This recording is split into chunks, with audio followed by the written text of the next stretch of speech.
Welcome back, Summoners, to another day, another week of Blue Water League. Tonight, IG will be taking on Conduit. I'm your host for the evening, Korek, joined today by Mr. Fell. Welcome, my friend. Hey, what's going on, Korak? How you doing tonight? I am doing fantastic. I'm excited to see this. I haven't seen a lot from IG. I've seen a little bit from various different Conduit teams, so I kind of know what to expect, even all the way at this sort of platinum level-ish. So I'm excited to see what we've got here for IG. I did get some word that apparently Wall Street is a mid laner in the top lane, which I think will be funny, but I don't think that's entirely unviable. It looks like we're immediately diving into the draft, though, Conduit. You got any comments coming up for this one? Yeah, I was just going to touch on that. Like mid and top. I think it's more important to keep him on something comfortable instead of trying to follow a specific meta. We see a lot of like maybe mid laners playing like a Cho'Gath or a Galio tank, so that your top laner has more agency to go. Something like an Aurora, Vhagar, Aesol, something like that. So I'll be, I'm interested in that matchup specifically because he's off role, and a lot of times that can actually be a boon instead of a disadvantage. And I guess we're getting like really quickly into this draft. We do see some normal bans out here. I don't know if anybody's like being specifically targeted, but I am really enjoying IG's initial draft right now with the Jarvan, Malphite, and of course the Caitlyn. And some quick items of housekeeping over on left-hand side, I guess closer to me. We're going to have IG in blue, and then Conduit's going to be sitting in red, each respectively. And of course, there's the bands. And I'm 90% positive this is Fearless. Not too many leagues are not Fearless. Okay, so I'm getting the word from Prod. This is Fearless. So once we see these picks come out, they will no longer be valid going forward. I'm sure plenty of y'all know how Fearless is. And I like this response by Conduit. They see that we've got a very forward motion team, and they're like, okay, fine, I'm going to play Xayah. Xayah's going to love running into Malphite and Jarvan and everyone else, so that really puts a damper in that. And then just, I'm loving this too. I always love it, get a chance to see more and more Trundle. I think he's a little bit weaker than Jarvan. Jarvan's still pretty powerful despite that initial Worlds appearance. I think Jarvan eventually came around at the end, but I'm a big fan of Trundle. That pillar, I think, is very, very underestimated. Oh yeah, definitely, and I do love the Xayah pick. The only thing that I would be concerned with is the champions or the player's ability to use these champions correctly, right? Like Caitlyn's gonna have a much easier time just hitting A, left clicking onto the map and doing all of the damage. Where Xayah's gonna have to be throwing Qs, timing out her Ws, and then pulling all the feathers back, and then actually timing her ult to match either the Jarvan or the Malphite. So I do think that IG, even though there's a lot of counterplay on the ADC side, I'm more interested in, like you said, with the Trundle pillar to separate the team, with the Talia to sort of punish the Jarvan if he's going to flag and drag in, things like that. Where I think that IG's so far their comp is a lot easier to pull off. Like I said, the Caitlyn is just going to be able to auto attack from forever away, and then everything that she does is literally just that simple. And I love the Renata coming out here too in the end. Yeah, I really like IG's thing. A little unfortunate for them that they end up going with a Senna. So it's not going to be as easy for her to get the handshakes and everything else. But I do think the funneling of this team and the ult and the go button is right there. So I absolutely love this IG team. And I agree with you. Simplicity can definitely be key, especially in the first game. The first game oftentimes is sort of this opening jab. It's a rangefinder. You're wanting to feel out your opponent to see how these games go, because not all these players have played against each other, and even if they have, teams evolve over time. So it's nice to get a feel of how they're doing. Plus, like you can do different depending on the day. So maybe someone hasn't had their caffeine yet, or they're out of Mm. coffee. Who knows what the problem could potentially be? But this game one is a great rangefinder, and so a lot of times this is where you find your Scions, your Orns. Not that they can't be good in other places, but I think they're really, really great rangefinders. I do think, on that note, Malphite and Caitlyn fit that rangefinder example Mm. because they're not particularly hard to pick up and play. I'm a little worried about the way, unless this mid laner is very, very particular on them and they have the hands diff for it, because Wei is very much one of those hands diff sort of champions. Oh yeah. But I also kind of put him in the same category of Aphelios, to where Aphelios does fit sort of that hands diff kind of mantra, but it's also sort of like you've got to be a chess player. Wei has, like, what is it, like 16 different spell combinations in order to pop off. But you can't underestimate their damage. I've seen Wei consistently, especially at this level, pick up triple kill after triple kill after triple kill in the dragon pit or in the void grub pit. So it's always something you need to watch out for. But we have Talia on the other side in order to interrupt a lot of the stuff that Jarvan's got. So I think Jarvan's going to really, really struggle. But if you had to make a prediction, looking at both these teams, how do you think the first, let's say, three objectives are going to go? The two Drakes and the void grubs. So one thing that we do see in this league is that teams, and I haven't seen much of them, but teams do have a tendency to like make plays. Like whoever the early aggressor is normally has like 3-4 kills over the other team, and then by the time the dragon starts, they're resetting. So I would like to see the teams like use their tempo and use their advantage, whichever one it is. And I think that IG has a much better chance of using that early with the Jarvan being a much better ganker than the Trundle, with Caitlyn being able to just do so much. I do think that the side of Conduit is probably going to prioritize the grubs more, and I would like that from them, especially with the Rek'Sai being on the top side.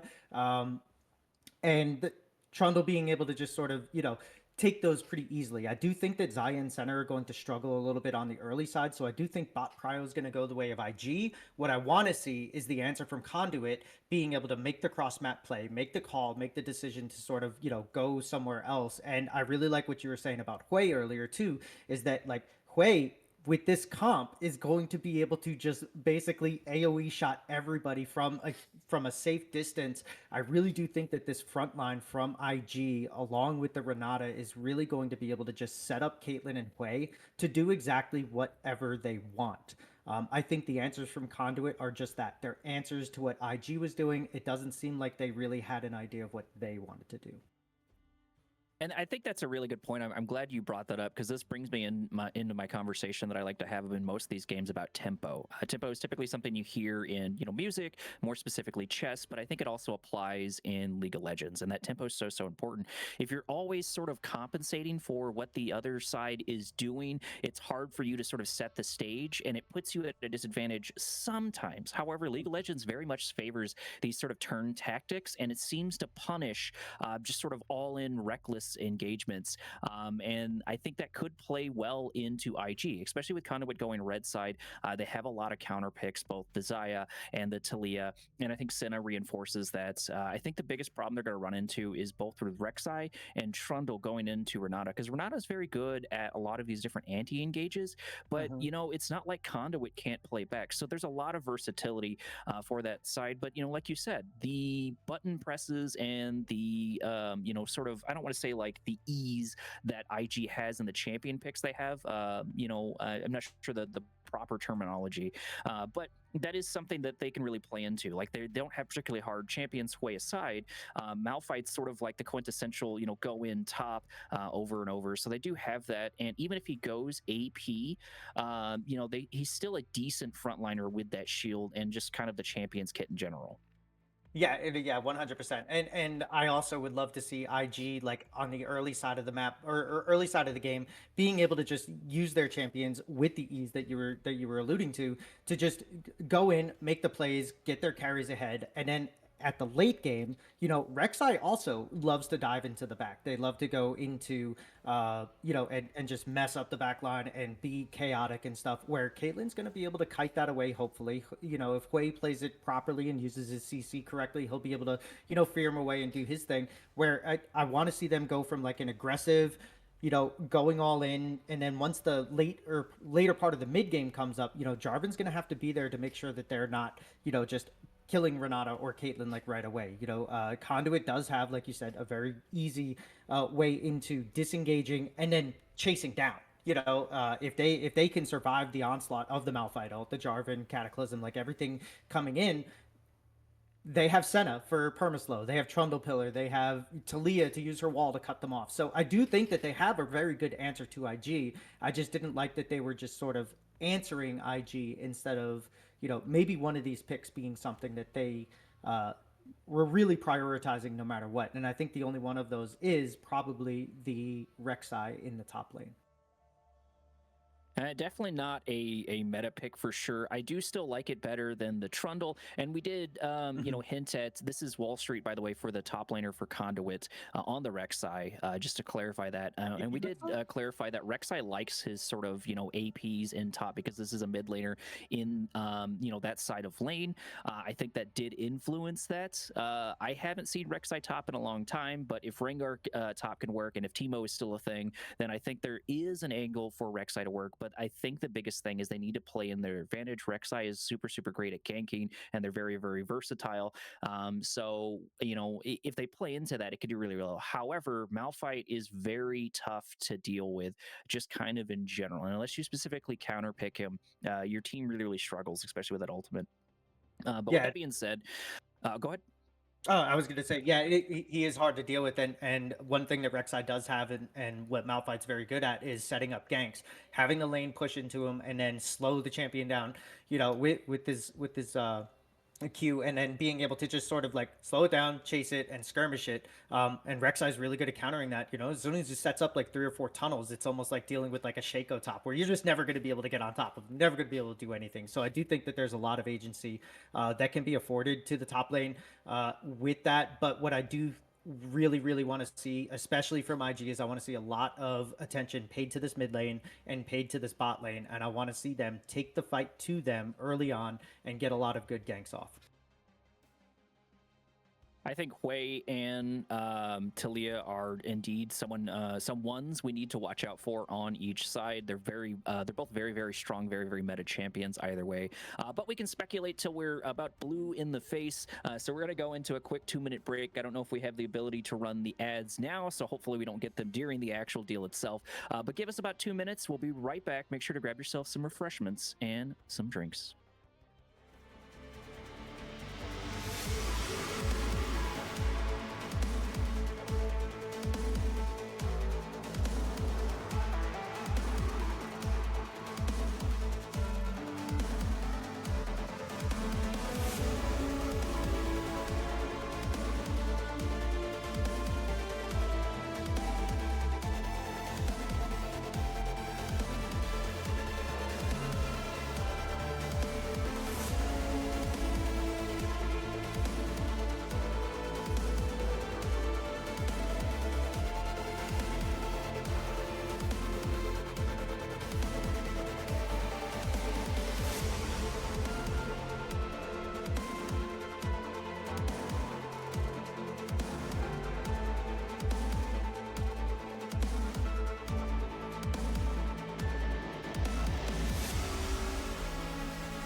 Alrighty, here we go into game number 1. I'm excited to see this starting off already. A little bit of poking back and forward. I don't expect to see too much because really at this point, Fel, the early ganks, I won't say necessarily the ganks, the early invades is more accurate, are really nerfed compared to what they used to be. There's not a whole bunch of reasons to risk it unless you have something like a Braum, Blitzcrank, or maybe some sort of hook champ to play off of.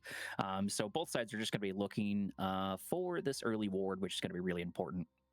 Yeah, and I think that enough teams have been, kind of bit in the rear end by doing these early invades, and they can go wrong. They can go wrong in so many ways. You can end up going the wrong way and get into a 5-man brush. You can, on your way back, get counter invaded and stuff. So I think that, especially here, yeah, like you were saying, I mean, the Malphite Q is one of the strongest abilities for the 1v1, probably only beaten by Braum. But I do agree with you, like with the amount of range and the amount of everything that they have on the side of Conduit, I don't expect to see anything, but they also don't have a strong engage for themselves. Absolutely, and I think that's something important to watch out for. No Braum this early on, which I'm a little surprised by, but I do understand the picks on both sides. I was getting some word from Prod that apparently Rek'Sai is just making a constant move back into the top lane, which is, I agree with Prod, is absolutely gross, but, hey, I feel like they do need a spot, even though they are a decent jungle. Ooh, man, they're actually, Wall Street's actually taking quite the pounding there in the top lane. I guess I'm not too surprised, but I'm a little surprised as they've already blown through 2 of their pots. Yeah, I don't really understand the use of the pots. You have the door and shield there, and you also, once you hit level 2 and 3 and you start getting the passive regen of, from her bar, I don't really see the need for it. But yeah, I mean, just dealing with the Malphite, I guess, if you're gonna stand in melee with them, then it's just not gonna go your way. Absolutely, and you mentioned how powerful that Q is, and we're seeing it right here. She got the kids on Malphite, finally able to blow a couple of theirs, a biscuit on Wall Street, so they're both down entirely as poking really goes back and forward. I would have figured Xayah on the other side would have had a lot more poke. However, Caitlyn Renata still does a good amount of damage. Still a lot of back and forward in this early game number 1. Still just kind of feeling each other out, no full commits, and I'm not really surprised because there's only about 3 minutes on the clock.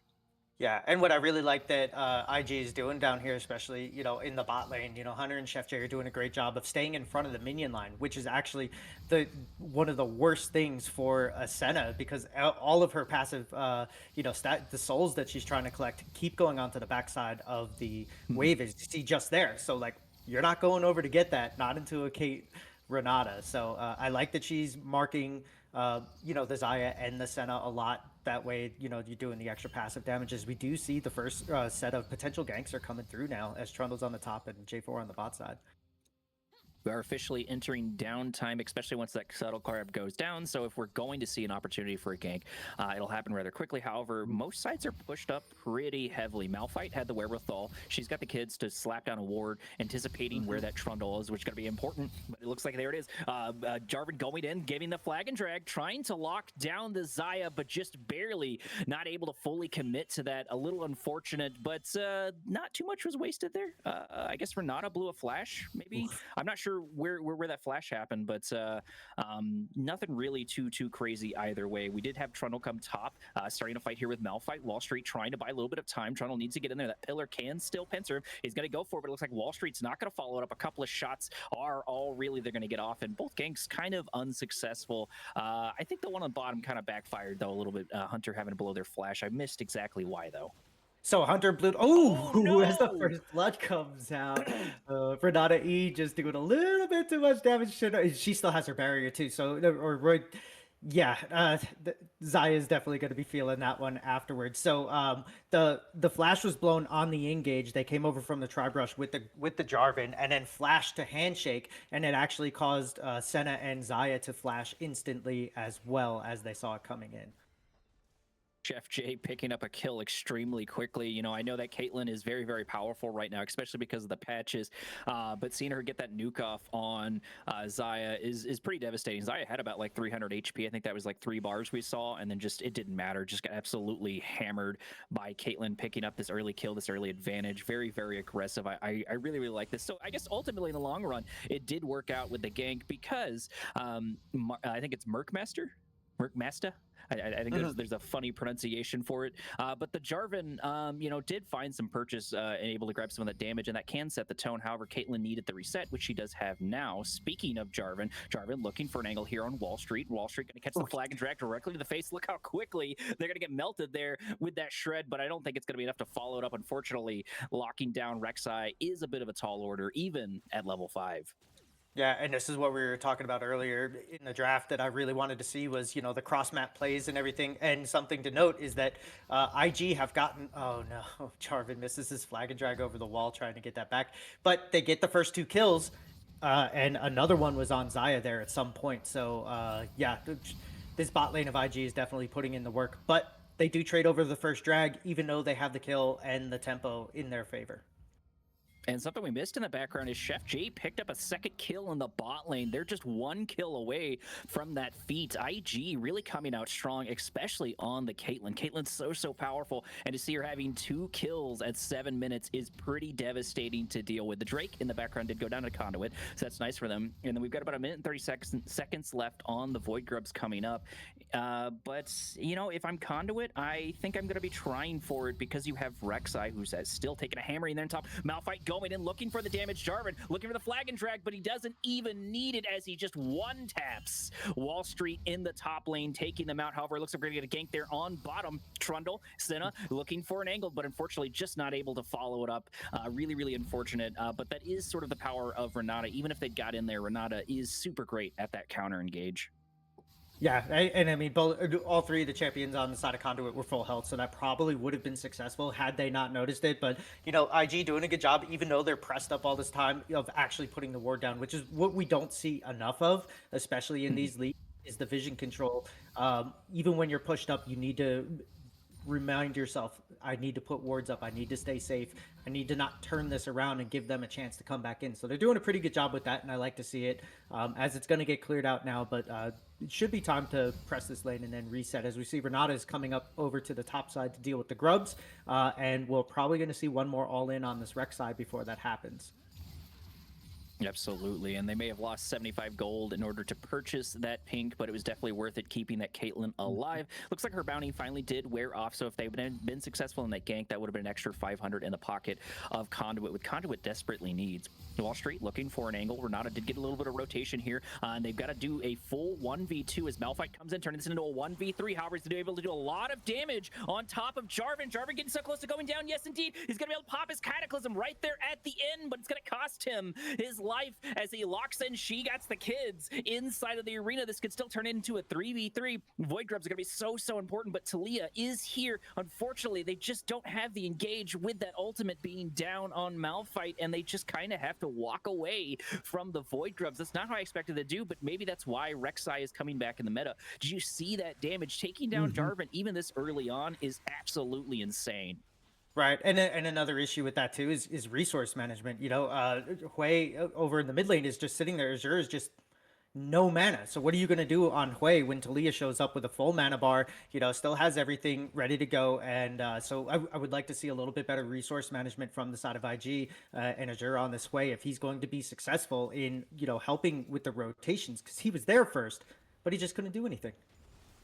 Absolutely, and I pointed out in draft how playing to the advantage on both sides are going to be so important. I think Wall Street capitalized that so well. The resources being down on Hui, all the things that you pointed out are so important. And even though the kills are definitely in the favor of IG, all the objectives have quietly gone to Conduit each time they popped up. And objectives, more often than not, win the game, while kills help you get those objectives. So it's a bit of a trade-off, but still could go either way. Yeah, and as we were saying in the draft, like, I want to see these guys take the kills and take the tempo that they create for themselves, and use those to get these objectives, because gold is cool, but stats are even better. So you can be ahead in gold, you can be ahead in kills, but if you're giving away free stats on the for the grubs to help take down towers, or the dragons and the passive stats that affords you, like, you're not going to be able to win. And even though they're ahead in kills, like, that fight felt like they were scrapping from like 2-3K down, you know? Absolutely. And now we're sitting about at 10 minutes. The score is sitting at 3-1 in the favor of IG, but the objectives have definitely gone to Conduit, really capitalizing on that. And I think you hit the hammer on the head. You called out that they were going to try for a lot of these early objectives, and they really, really been playing into it.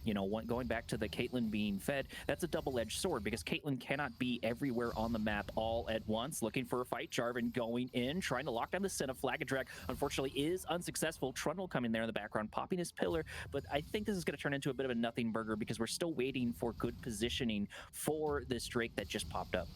Yeah, and both of the top laners don't have any teleport. We see the mid laners coming in. Hui is there first, but Talia can definitely get there like as soon as she wants. Did you just pop the ultimate and ride the wall? So I do want to see some good positioning here from the side of IG to make this happen, but doesn't look too much like they're in the right spot. Is Talia? They're a little separated right now, and Talia is going to be able to come down and get this Jarvan completely separated if she wants to. Absolutely. Hui is positioning around, but I feel like he gave up a little bit of an advantage. The fight for the Drake is on, and Trundle actually grabs it. Even if he gets taken down, this is still in his favor. Senna trying to keep him alive, and it's going to buy him a little bit of time to take out Mark Master, but no! It turns around right there at the end as Talia comes there in the background, trying to lock everyone down.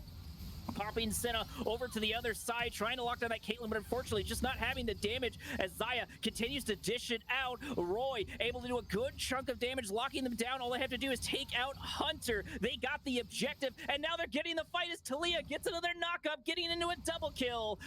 Taking down the Hui. Oh my god. You lose the fight. You also lost the dragon on something where you started it and you wanted it. So that is really, really going to hurt IG here in the long run.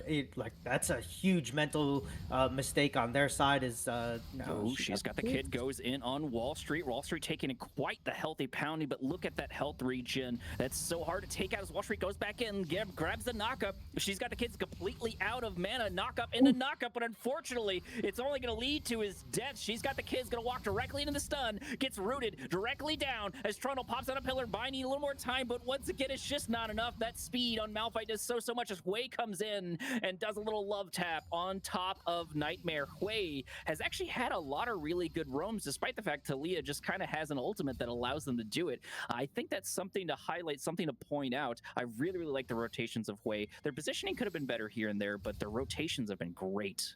Yeah, and on the bot side fight, he did end up missing a couple of key abilities there, so which may have turned the fight around. But yeah, now that he's got the mana item, I don't think that the resources are going to be a problem. So I do think that if he keeps playing this way and or this way and keeps joining these fights when he needs to be there and stuff, his rotations are definitely better. So that is, like you said, something to look out for. And as long as he can get a little bit cleaner on the mechanics, I really do think that this pick is actually going to really work out in their favor. Absolutely. Rek'Sai, that health regen doing a lot more for him. Even though he's a bit squishier here into Malphite, that regen has just kept him alive time and time again. He's only got 2 deaths. I expected to be more. And I think the further this game goes on, the harder Malphite's going to find it to take out the Rek'Sai. Rek'Sai can be just so oppressive to deal with, even if they're not necessarily the jungler. But I really like the control here by Conduit, grabbing objective after objective, and then, surprising me too, turning that into plenty of fights. And I think a lot of that had to do with Talia. Talia is now the fed one on Conduit's side, and now we're sitting at about 6-4 with the goal pretty close to tied. Yeah, and not only are they getting the fights off of it, Nightmare also showing that he can win the 50-50 on Jarvan, who has Q Smite, so I really do think that I guess the Chomp Smite is just about as strong, but like you were saying, she got the kids is definitely having a couple issues maybe with this Rek'Sai. It is going to get harder. However, did just get solo killed when you went back in. So I do think that Wall Street, while having the champion that he wants and is playing it pretty well. Still needs a little bit more as Way, maybe overstaying his welcome. Going to run directly into a bit of a knockup. Going to get taken down there by the ultimate by Senna. Renata able to throw down an ultimate to buy themselves a little bit of time to get out of there. And indeed, it does happen. She got the kids, did blow a teleport, but they're going to try to find an angle there on Senna, trying to lock them down. The ultimate comes in for Malphite, trying to lock down this Senna. So much damage left and right. I think she's got the kids, has this in the bag. Caitlyn adding insult to injury, adding another heal. And Jarvan is actually the one to get it with the flag, but not quite so drag. Senna maybe just overplaying her position, unfortunately for her, while Xayah had to dish it out with Caitlyn in the bot lane. But these small little victories are going to start to add up, Fel. They may, because at the same time that they blew all of those resources to go and get that one kill, Conduit is now taking the Rift Herald. They're also taking the Scuttle. They get the first turret. So they now end up turning the 3 kills, the feats of warfare, into their own boon, because now they have everything for themselves. Roy trying to lock down Chef, but unfortunately it's just not going to happen. That barrier just kind of counteracting the damage on Xayah. Xayah just not having a whole bunch ready to go for, but I think that's a good point. Still in the background, Conduit has been able to get objective after objective, and just trading one support for that, honestly, I think that's worth. You got a tower, you got Shelly, you've got so much macro control on the side of Conduit, which is deceptively powerful. And something I'm kind of thinking about watching Malphite and Rek'Sai duke it out is they serve a similar role. They both want to go in, they both want to get this big old knock-up, and they want to go for the back line. And I think they're both excellent choices for it, and just kind of a different method for doing that. So I'm starting to come around to this side. However, it looks like Trundle's going to try to lock down the Hui, taking a good chunk of damage as Renata gets taken down in the bot lane, unfortunately for them. And another kill going to the side of Conduit, almost tying up our kills. Yeah, and it's going to go back in on Wall Street, actually starting a little bit of fight. Still plenty of damage back and forth, but Rek'Sai once again just barely able to escape. Fell. Yeah, and I do like the fact that Hunter ended up saving their heal on that, knowing that they were dead. You see it so often where they panic, just blow the flash, blow the heal, blow whatever, didn't have the flash to use, and also didn't use the ult or anything else, so they are still going to have those resources to use later on. But yeah, this Conduit is literally just getting everything they want out of this game. Another dragon goes their way. That's 5 of the first 5 neutral objectives out there. It's a little fancy feat by Chef over there. Keeps himself safe. Absolutely. Very, very fancy feats. And in playing into that kit, you mentioned how hard Caitlyn was going to be able to get. However, Rek'Sai might actually run into a bit of a flag and drag. That's not something he wants to do. Unfortunately, he does miss. The Cataclysm is good, trying to lock down Wall Street. Just 1 or 2 more shots, or maybe a Q, and they do finally go down, and we can hopefully get a tower. But Xayah is pushing the T2 in mid lane. Yeah, they're just, every time that Mercmaster is making a play, Conduit is, somebody on that team is making a play on the opposite side, and I absolutely love this. Like, it's one of the worst feelings as a jungler is when you're like, okay, I got this kill, I got this kill, I got this kill for my lane. This lane should be ahead now, and it's like, how are we so far behind? We should be up right now. And it's because Conduit is doing the right thing. They're making all of the cross map plays. They're basically ignoring Jarvan, letting him go wherever he wants, and then tracking him and being like, okay, you make a play here, we're going to make a play here. And every time that they want to make a play, they're sacrificing almost nothing, whereas IG is sacrificing their teleport advantage. They're sacrificing Malphite ult, Renata ult, like everything that they have to just to squeeze out a kill. Whereas Conduit, it's just happening so effortlessly for them. Absolutely, and whether it's intentional, planned, or calculated, it's hard to tell, but Conduit definitely has a very firm grasp on the macro, and they're using it to their advantage. And I like this because it's a common strategy in war to sort of avoid your the opposite side's strongest champions, and they're really playing out against the other side. She's got the kids, going to go in on Xayah. Xayah does still have a really powerful ultimate, trying to lock them down. Caitlyn trying to follow it up, but it's just not going to be enough, as Chef J just cannot get in range. Xayah so hard to lock down, which is why it's a great pick here. Yeah, but now if they want to fight over something else, that ultimate is not going to be up. She won't have any damage immunity whatsoever. So a good play from them to just basically get all of that for basically nothing. The Malphite ult at this point now is going to be a lot less on time. Oof. It's already almost up, yeah. Yeah. So, not in the grand scheme of things, not so bad, but we do see that Taliyah is going to try to pressure this top lane, and then we have the Otacon that is going to be spawning soon, and it's probably going to be our next fight, as that's up in 20 seconds. Absolutely. We did get a full rotation here for both top laners going into the bot lane. She got the kids, really needs to try to win this and get some more macro for their team because I think all the T1s for IG are down. Yeah, so all the T1s, so many objectives have gone really to Conduit, and they're just continuing that over and over. Wall Street just Yep. once again Already in skating position. away from Malphite, which is not something that's easy to do. So, maybe Rek'Sai specifically in a Malphite serves a better purpose than I was thinking. Yeah, and they're the ones that picked the counter pick on it. You know, she got the kids already saw that there was a Rek'Sai and a Trundle, so it's one of those, right? And like, do you really want to go into Trundle's Malphite? He's going to shred you. At the same time that they're making this dive, we have another play being made over at the Otacon. Into a Cataclysm, trying to lock him down underneath tower, popping the ultimate for Malphite. This might finally be the end of Rek'Sai. Rek'Sai just, no, he's still cading it out. Somehow he's still kicking alive, but the ultimate for Chef J comes in just barely, serving the Jarvan, and I'm hoping they could turn that into a tower because they need more than just kills. IG desperately needs to get their hands on some of this macro. Yeah, and they didn't. They actually lost Otacon for that. So like as that play was developing, Talia and Trundle were sitting on Otacon for what seemed like 35, 40 seconds, and then Senna comes over and helps it out, and then they literally trade a Rek'Sai and a tower, I guess, which they picked up in the end for 3 ultimates.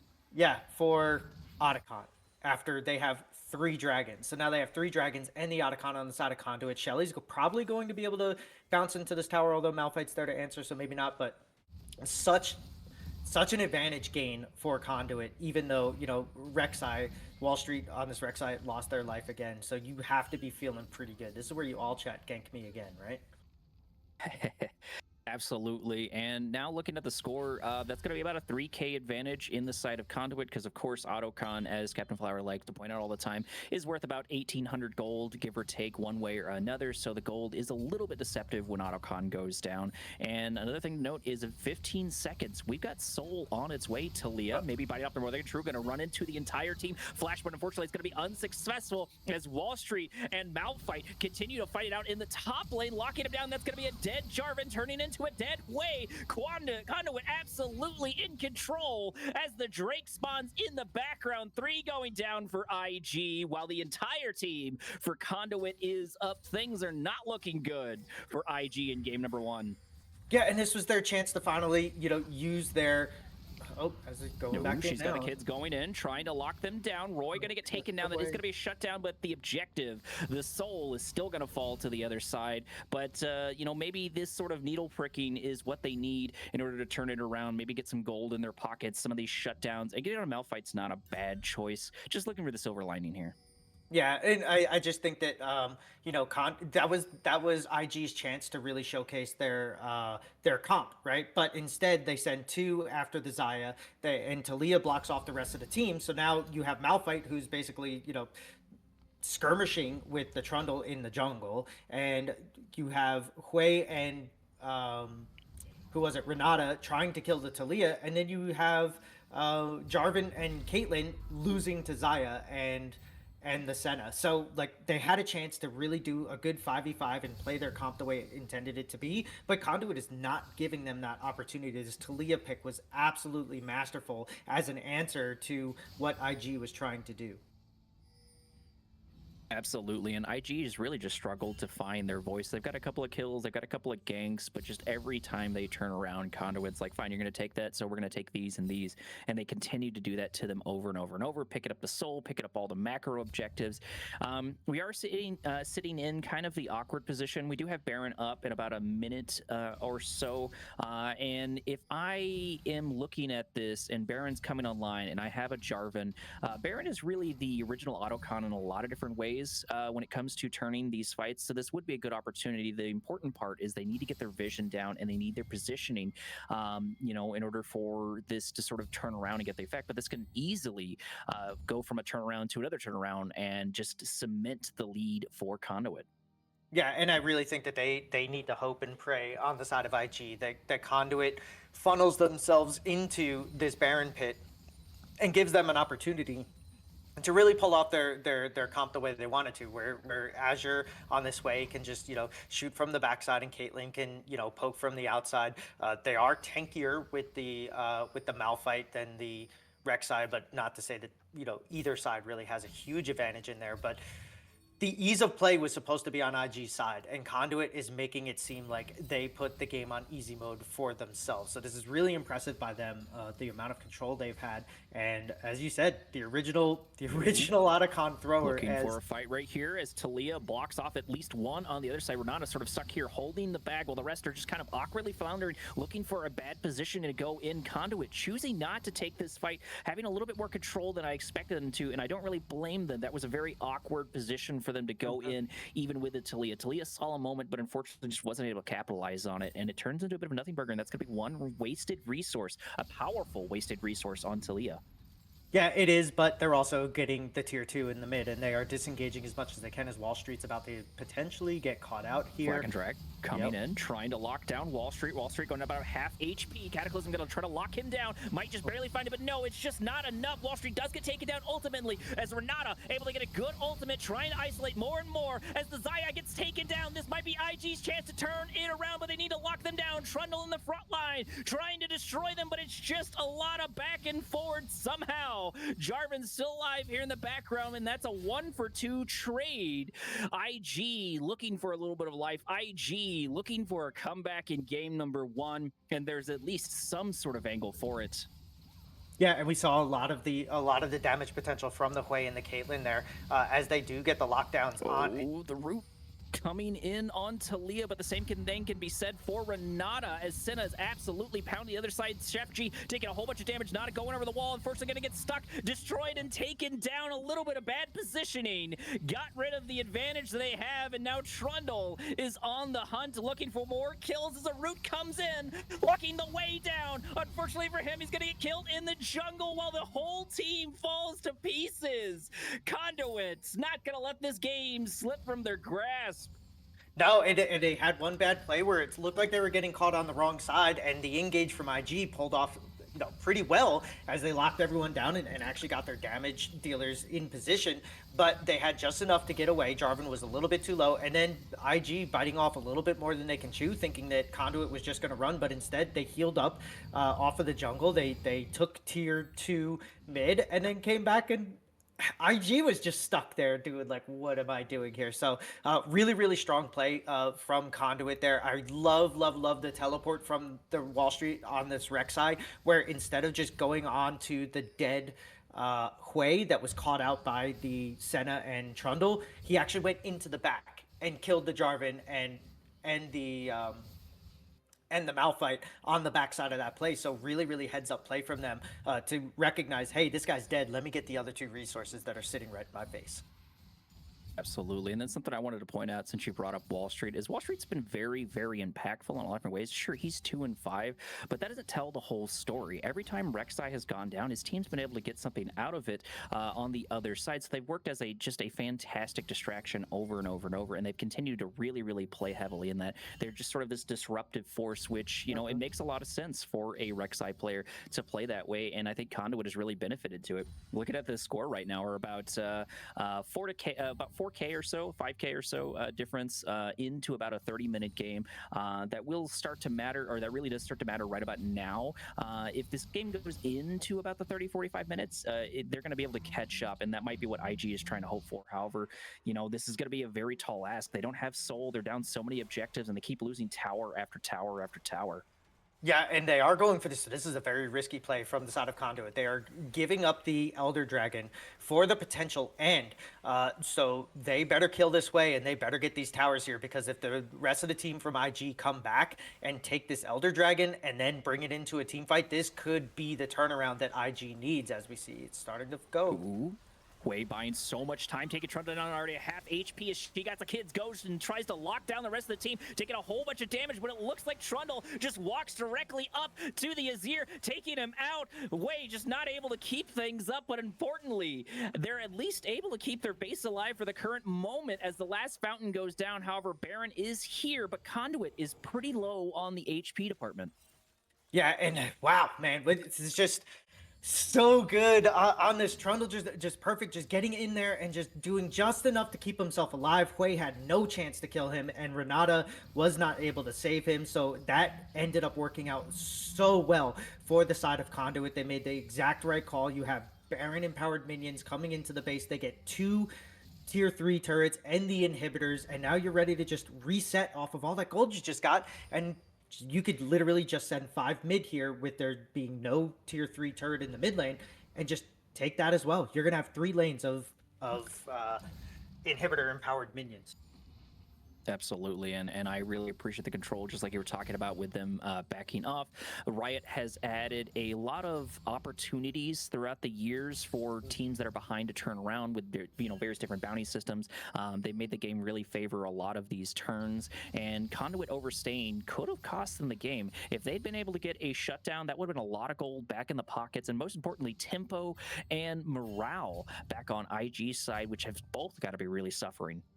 Yeah, and you can tell, I mean, speaking of morale, you can sort of see that like the communication just doesn't seem to be there anymore. Like early on they were making a lot of plays all over the map. Yes, they were giving up objectives, but it did seem like they were communicating. Here, it seems like they're sort of on autopilot where they're just like, okay, we just take the Elder here. Well, you lost your base. And Conduit doing a really good job of recognizing like, hey, we can't take this. We're going to go here. We're going to do this. And like even with the Elder Dragon buff, they can't go in onto this Conduit comp.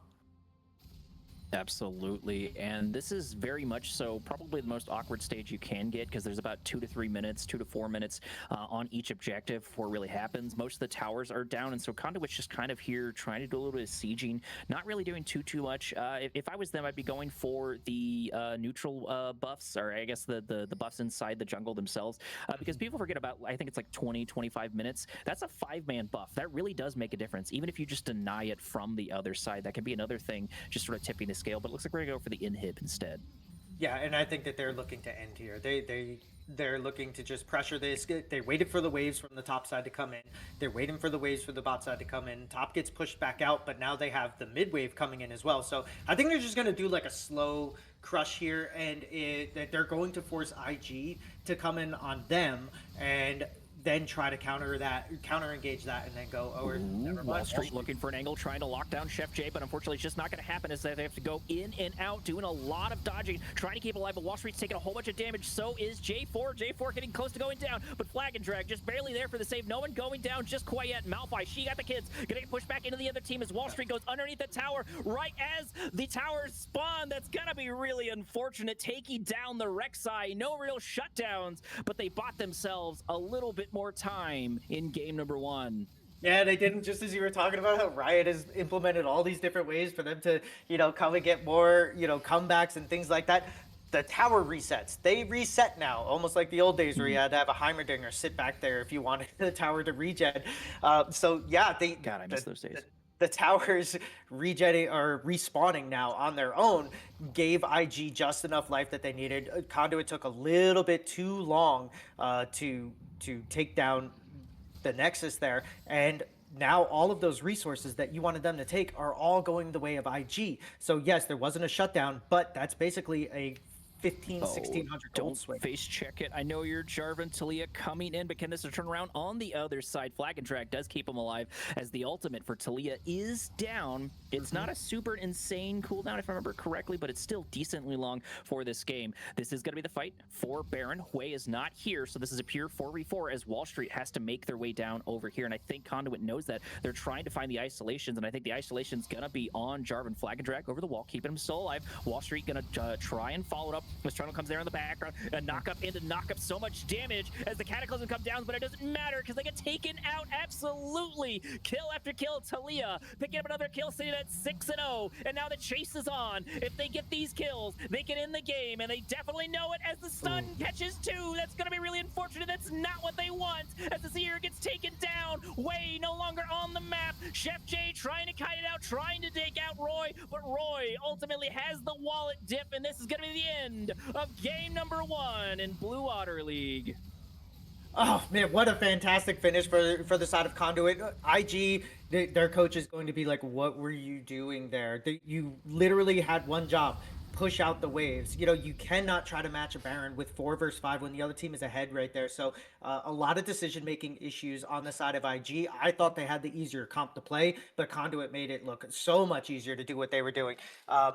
Just every time that IG was making a play, on the other side of the map, they were getting something worth a hell of a lot more. So hands down, strong performance by Conduit on game one. They did exactly what they were supposed to do with that comp. They played the counter engage, the disengage almost perfectly, almost every single time. And then as soon as everything was blown on the side of IG, they just went back in and took every fight that they wanted.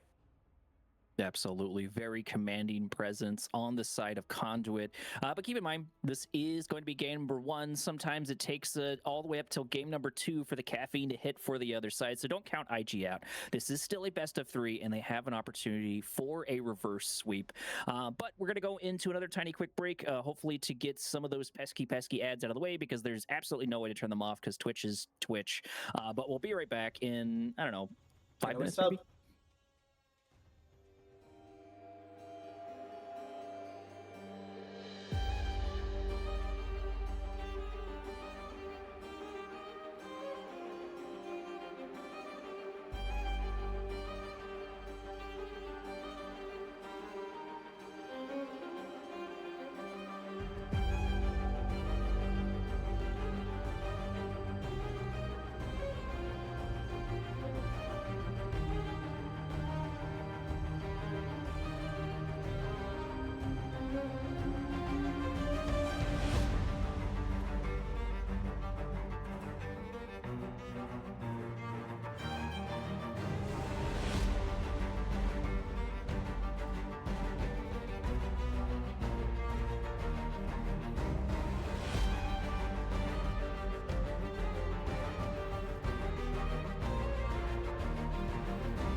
Alrighty, and we're moving immediately into draft 2 for game number 2. We did get a little bit of a side swap, so IG decided to go red side. I think that's always a good strategy. Going for the counter picks really can help you out if you're a little unsure. And I've got to imagine IG's got to be rethinking their strategy after game number 1. Yeah, and well, now they're on the side of being able to try to counter everything that Conduit does. So we'll see. Mel, very hard champion to counter, very easy to pilot, and is going to be able to, give them a lot of, once again, answers to any of the engages that IG is throwing out. So very safe pick. I love it as a blue one prio pick. I think the champion is really, really strong, and for as strong as it is, very easy to pilot. Absolutely. And speaking of easy to pilot, we're going to go from that immediately into a Mumu. Mumu is still really good. Right about this level, the Platinum Emerald. You could probably make some arguments that he would be decent in Diamond, but I think that's where he really starts to fall off. Either way, very, very strong pick. Very, very easy to pilot. So IG, once again, sort of continuing that. Having a flex pick on the Zig is a great option because it could still go bot. It could still go mid. There's a lot of different deals. So you don't know it entirely sure. But I think bringing up Mel is also a really good point. The stun, the solar snare for Mel is so, so powerful. And just knowing when it's down can really dictate a lot of different team fights.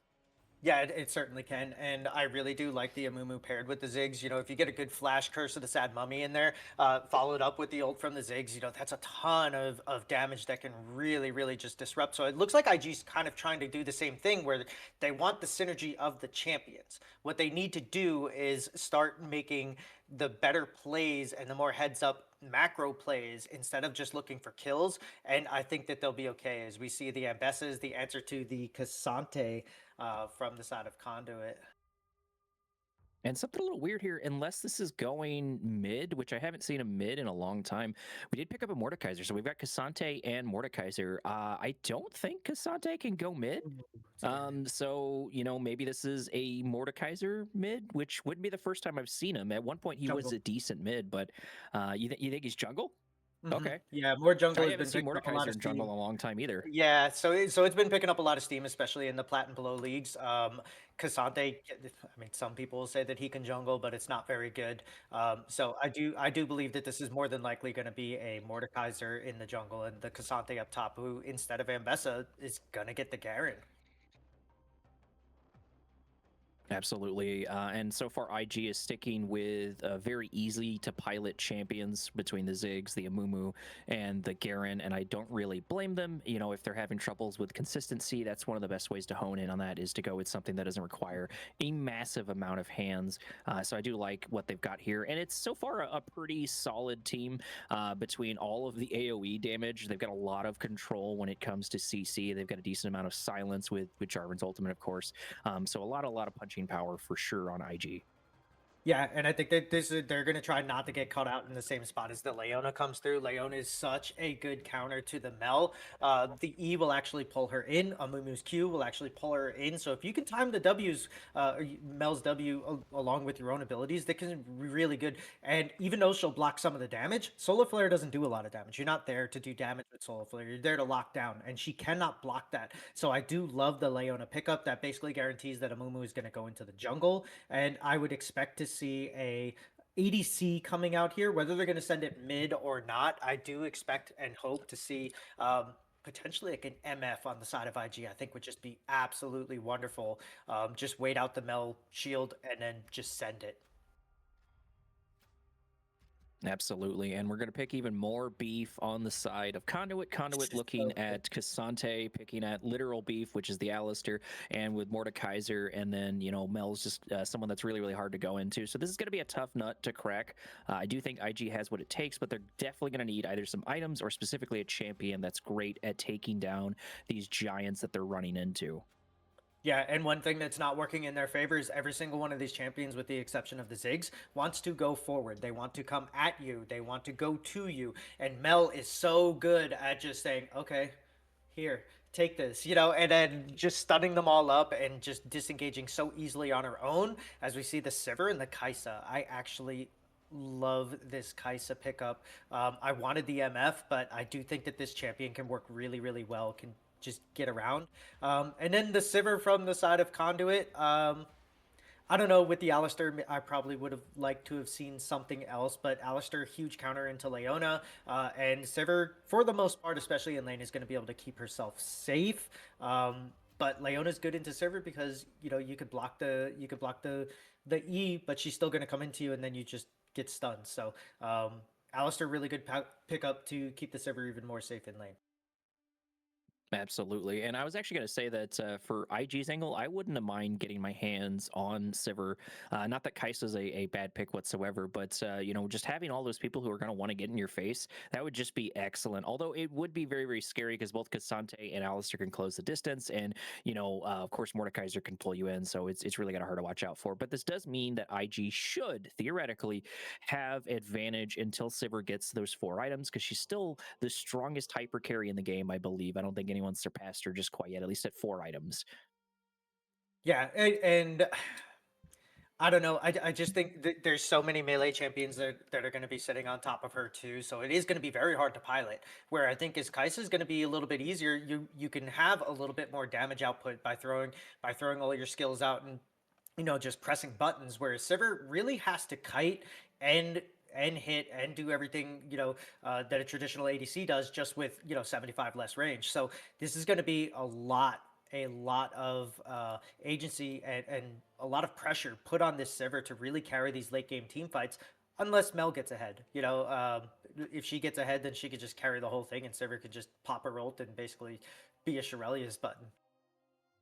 Absolutely. And I think that's a really good point because, as you pointed out, both Jarvan, Mumu, I guess all three, and Leona really want to go forward. And so, on that kind of vein too, does Kai'Sa, right? They fit in that forward motion quite well. And if the grouping is not correct, if the positioning is not correct here for IG, just one stun comes in is going to do so much damage, especially because Conduit's going to have a lot of follow up.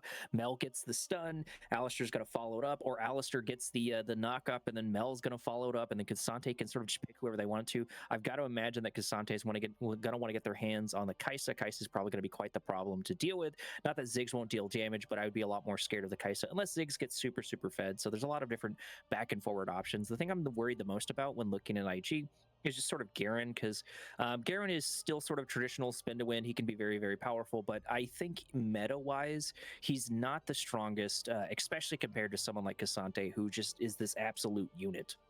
Yeah, what I would like to see is, Garen or Amumu coming up into the top lane and trying to get this Garen ahead. If Garen gets ahead, he's going to require 2 or 3 people to come and deal with him, and he's going to be able to get away because he has so much utility. Even though his kit is so simple, it's so it has so much utility to be able to just get away. You can stop slows, you can do everything else, you can silence, you can shred, and I think that in lane, his shred is going to be so useful that he's going to be able to actually damage this Cassante. Where normally in these Cassante matchups that we see, especially in the plat and belows, where people don't really know how to go against that champ, he's going to work almost perfectly, but he does need to get ahead. If he falls behind and he's running at somebody and then he just dies before he can even get close to on top of them, I think that's going to be a problem. And relying on the Leona and Amumu engage, you're going to want to be hitting different champions than they are. So I really want to see them pressure top side, get this Garen ahead, catch Cassante in bad spots, and then just let the rest of your team kind of do their thing. And on this one, please, IG, pick a objective that you want to fight for and get it as soon as it spawns. And we'll get to see, all of this planning turn into execution into game number 2. But we're going to go into a tiny quick break. We should be going into spectator delay here in about 3 to 4 minutes. So make sure to check back in about 3 to 4 minutes, and we'll be right back.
強く強く輝いて消えた流れ星ほら命が燃える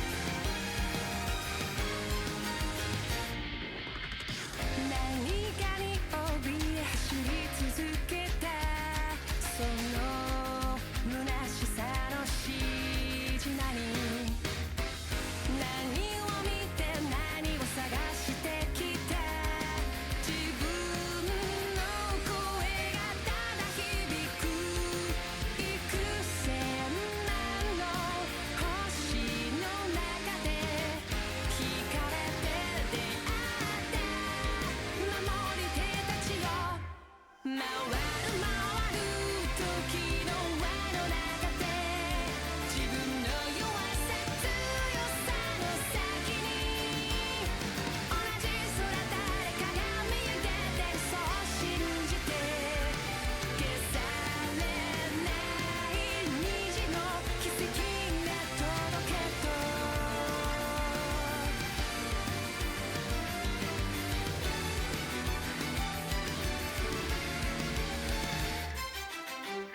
冷たい指で涙拭ったあの日にはもう帰れない水平線目指して飛び立つ自分の願いを抱いて幾千万の星に呼ばれ交わり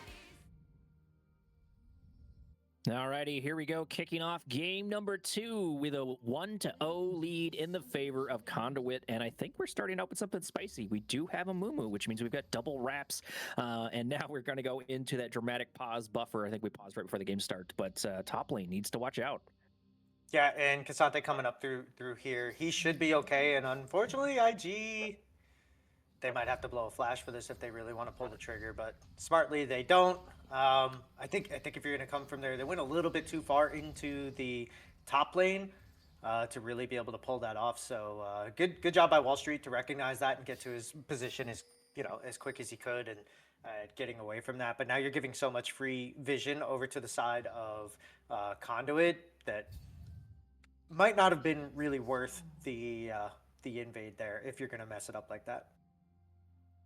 Absolutely. I think going through the tri-brush probably would have been the answer, but we didn't get to see that. And correction, this is not going to be a Kai'Sa bottom. This is actually going to be a Kai'Sa mid lane, as weird as that sounds, but I'd rather see this in mid lane than something like a Jhin.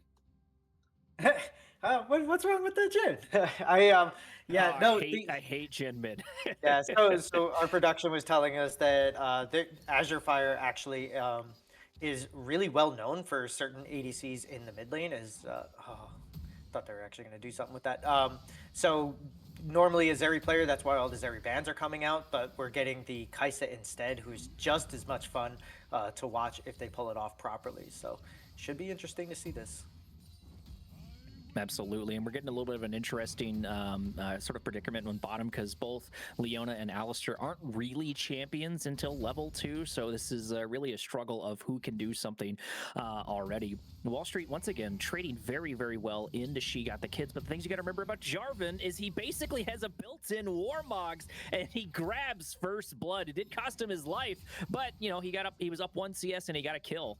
First blood specifically. Yeah. And the wave is crashing into the turret. So that was really, really good job by She Got the Kids on this Garen to be able to recognize that, hey, I have the kill potential. I just hit level 2, go, go, go. And yeah, they give their life back, but they end up maintaining an experience lead. And it looks like Wall Street on this Cassante is actually just going to walk back into lane instead of teleport, which I actually think is probably pretty smart considering that he's going to want to have that teleport for when grubs are up or potentially to make a play bot.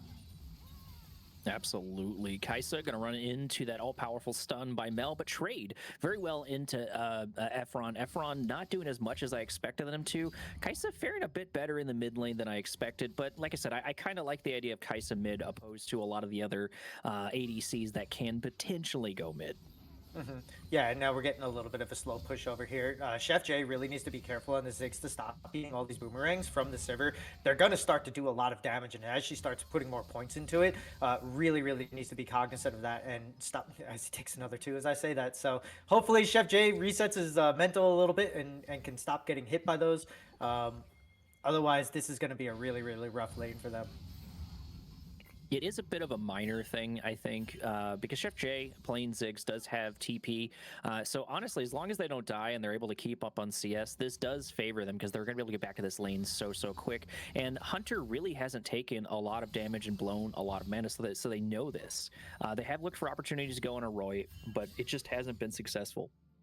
No, it hasn't. And I think the one time that he almost got on top of him, Concrete or Ivar on this Alistair actually did a really, really good job is basically getting him off and negating any follow-up damage. So, this bot lane is going about the way that I thought it would early on. So probably, even though these are two engage heavy compositions, not going to see too many. Nightmare looking for a gank on She Got the Kids. He does zone him out. He doesn't get the pull in, unfortunately, as the flash does come out from She Got the Kids. That's going to be an important tool out on their side as Alistair continues to duke it out with the Leona, it looks like, for the most part. But She Got the Kids getting so close to going down. Yeah, that was really, really well timed, holding the flash and making sure that they can Alistair get on. Alistair is now going in. Able to get his combo. Sivir having a harder time following up, but is able to get a decent amount of damage. But now, most importantly, they're completely out of mana. And this is kind of what Chef J wants. If he can just get this last little wave, he can TP back and be back in lane before you even know what's happening. She Got the Kids going down to about 50 HP, but Garen really is just this built-in, I want to say, tiny Warmogs early game. Yeah, and he gets better, obviously, as the game goes on, as we're getting a roam here from Azure Hunter Fire. going in. Azure looking for the angle, going to do so much damage to Alistair. Alistair going to fall to pieces, and now Caitlyn will have a little bit of advantage going back into Mel, and I think that's going to be really, really important because that Mel is so scary for a million different reasons that we listed. Bandage going on top of Nightmare, trying to lock him down, but that is kind of what Mordekaiser wants to start a little bit of fight. Efron does go in for a little bit of support, but Amumu does back off, just kind of using him to accelerate to the next camp. So I do appreciate that, not committing to that fight. Yeah, and Amumu ended up winning the smite battle on that too. So good job all around by Mercmaster. Does end up getting his level 5. But what I really, really want to see now is Chef J is actually transferring over to the mid lane to deal with this Mel as Kai'Sa's coming down on foot. I really, really want to see them take this dragon now. Like, you have the advantage, go take the dragon. So Conduit sort of on their back foot here. Let's see if IG can make the right call. Absolutely, and I think that's one of the big strengths of having the mid and bot lane the way they are, is you're trying to look for some sort of angle. Alistair does go in, trying to buy a little bit of time for Roy, but it might cost him a life, as stun and bandage after stun and bandage, and oh no, exhaust at the same time. Feats of Warfare falling to Kai'Sa, and this is now an accelerated Kai'Sa, sitting at 2-0 at about 6 minutes. Oh yeah, it is. Starting a fight here, able to do a good chunk of damage on She Got the Kids. Just about 1 or 2 more HP left, and there it is. Nightmare coming in the background, able to pick up a kill as IG goes for the Drake in the background.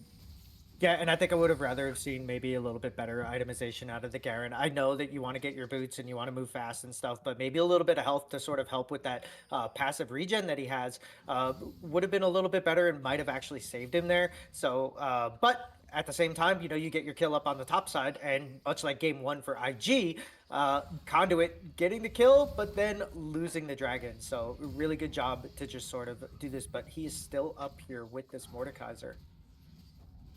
Wall Street taking quite the hammering, but he was trying to bait it out for Mordekaiser. Death Realm is available, and Jarvan is Garen is a little bit too far away from his tower, so this should be an angle for Nightmare to lock him down. She Got the Kids did pick up a kill on his lane opponent, which could be really important. Just 1 or 2 more shots, and Garen just barely able to escape, coming out very, very strong in these first couple of minutes. Yeah, and I absolutely love the fact that Garen, with the wherewithal to know that he was going to do that, is now Chef J getting caught out. Leona coming around for a gank, but it doesn't matter because Alistair's already moved his way in, trying to lock down Chef J, as Chef J has to blow a flash in order to get out. 2 going in, trying to lock down this Alistair. Poor guy just continues to get picked off time and time again, and I don't blame them. They see where the weak link is, and they're just trying to lean on it as much as they can. Yeah, and now at the same time here too, on the other side, Mordekaiser is getting the free grubs. It looks like Azure Fire is really low on mana again when the objective spawns. So looks like they're gonna have to trade this over. But at the same time, they are really playing this early game a lot better, a lot cleaner. And now Wall Street looks like he's gonna get caught on the wrong side of this turret. He was able to pick up a plate, so I think that's going to be nice on the trade, especially with him being down a bit in gold. When it comes to She Got the Kids having 2 kills so far, so I do like that because I think all 5 plates are still available for She Got the Kids. They just haven't been able to get those as much, and that's an easy, what is it, like 250 gold, so 125 per plate. So he's almost sort of ended the advantage that Jarvan has with those kills. Unfortunately, missing a little bit. I won't say an easy ultimate because Jarvan's a bit faster than you might expect. Yeah, he can really, as soon as he pops his Q, what is it, Damasian Justice, whatever he pops his Q, it literally kills the slow and gives himself a huge movement speed buff. And then on top of that, already having the tier 2 boots, as I kind of alluded to before, I didn't like. It is going to allow him to really get around inside this lane and do what he wants to do. And I think that's what he's trying to capitalize on is that movement, and that has bought him plenty of time as Azir goes for a little bit of rotate, but I'm not sure we can follow this up in on Wall Street, so a little bit of a wasted effort on the side of mid, but I think maybe their goal is to try to avoid this Mel. Despite them having 2 kills, Mel is still very scary.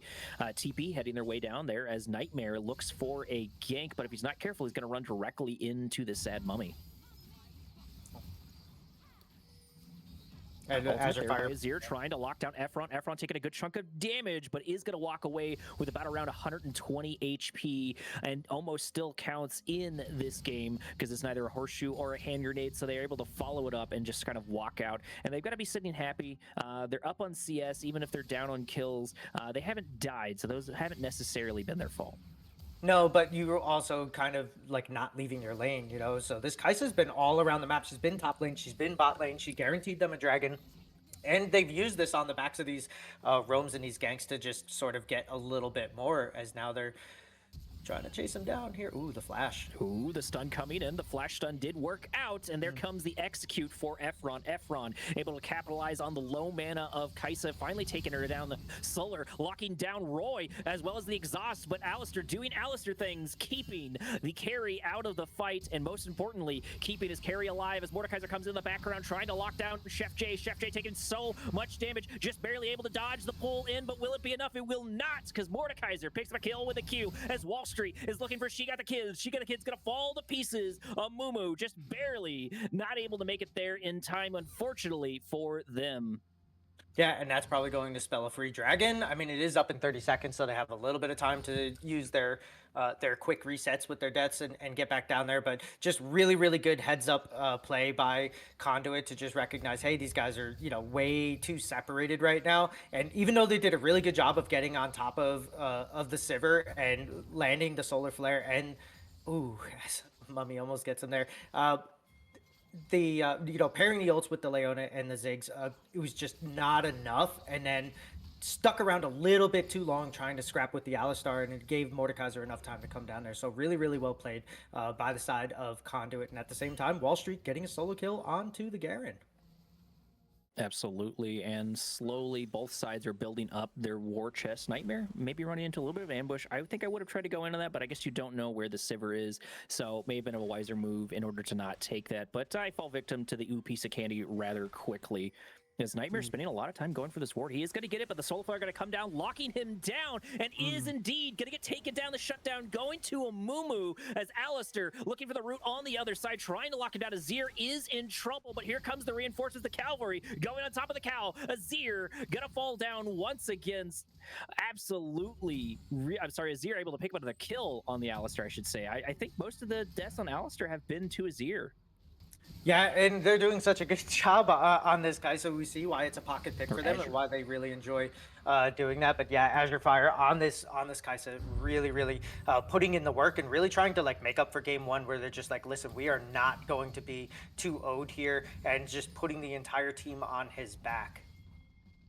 Absolutely. And I think Nightmare was just a little bit too confident, sort of getting caught there. There's a Leona on the other side. There's an Amumu. That's something very, very scary to run into. Even if you just run into, Leona Ziggs, that's still enough to take you out, even with 2 kills. You're not quite a monster just quite yet. This is going to be a jungle Mordekaiser. I think top Mordekaiser is a bit stronger, at least when it comes to, turning into a raid boss, but not that jungle can't be really powerful.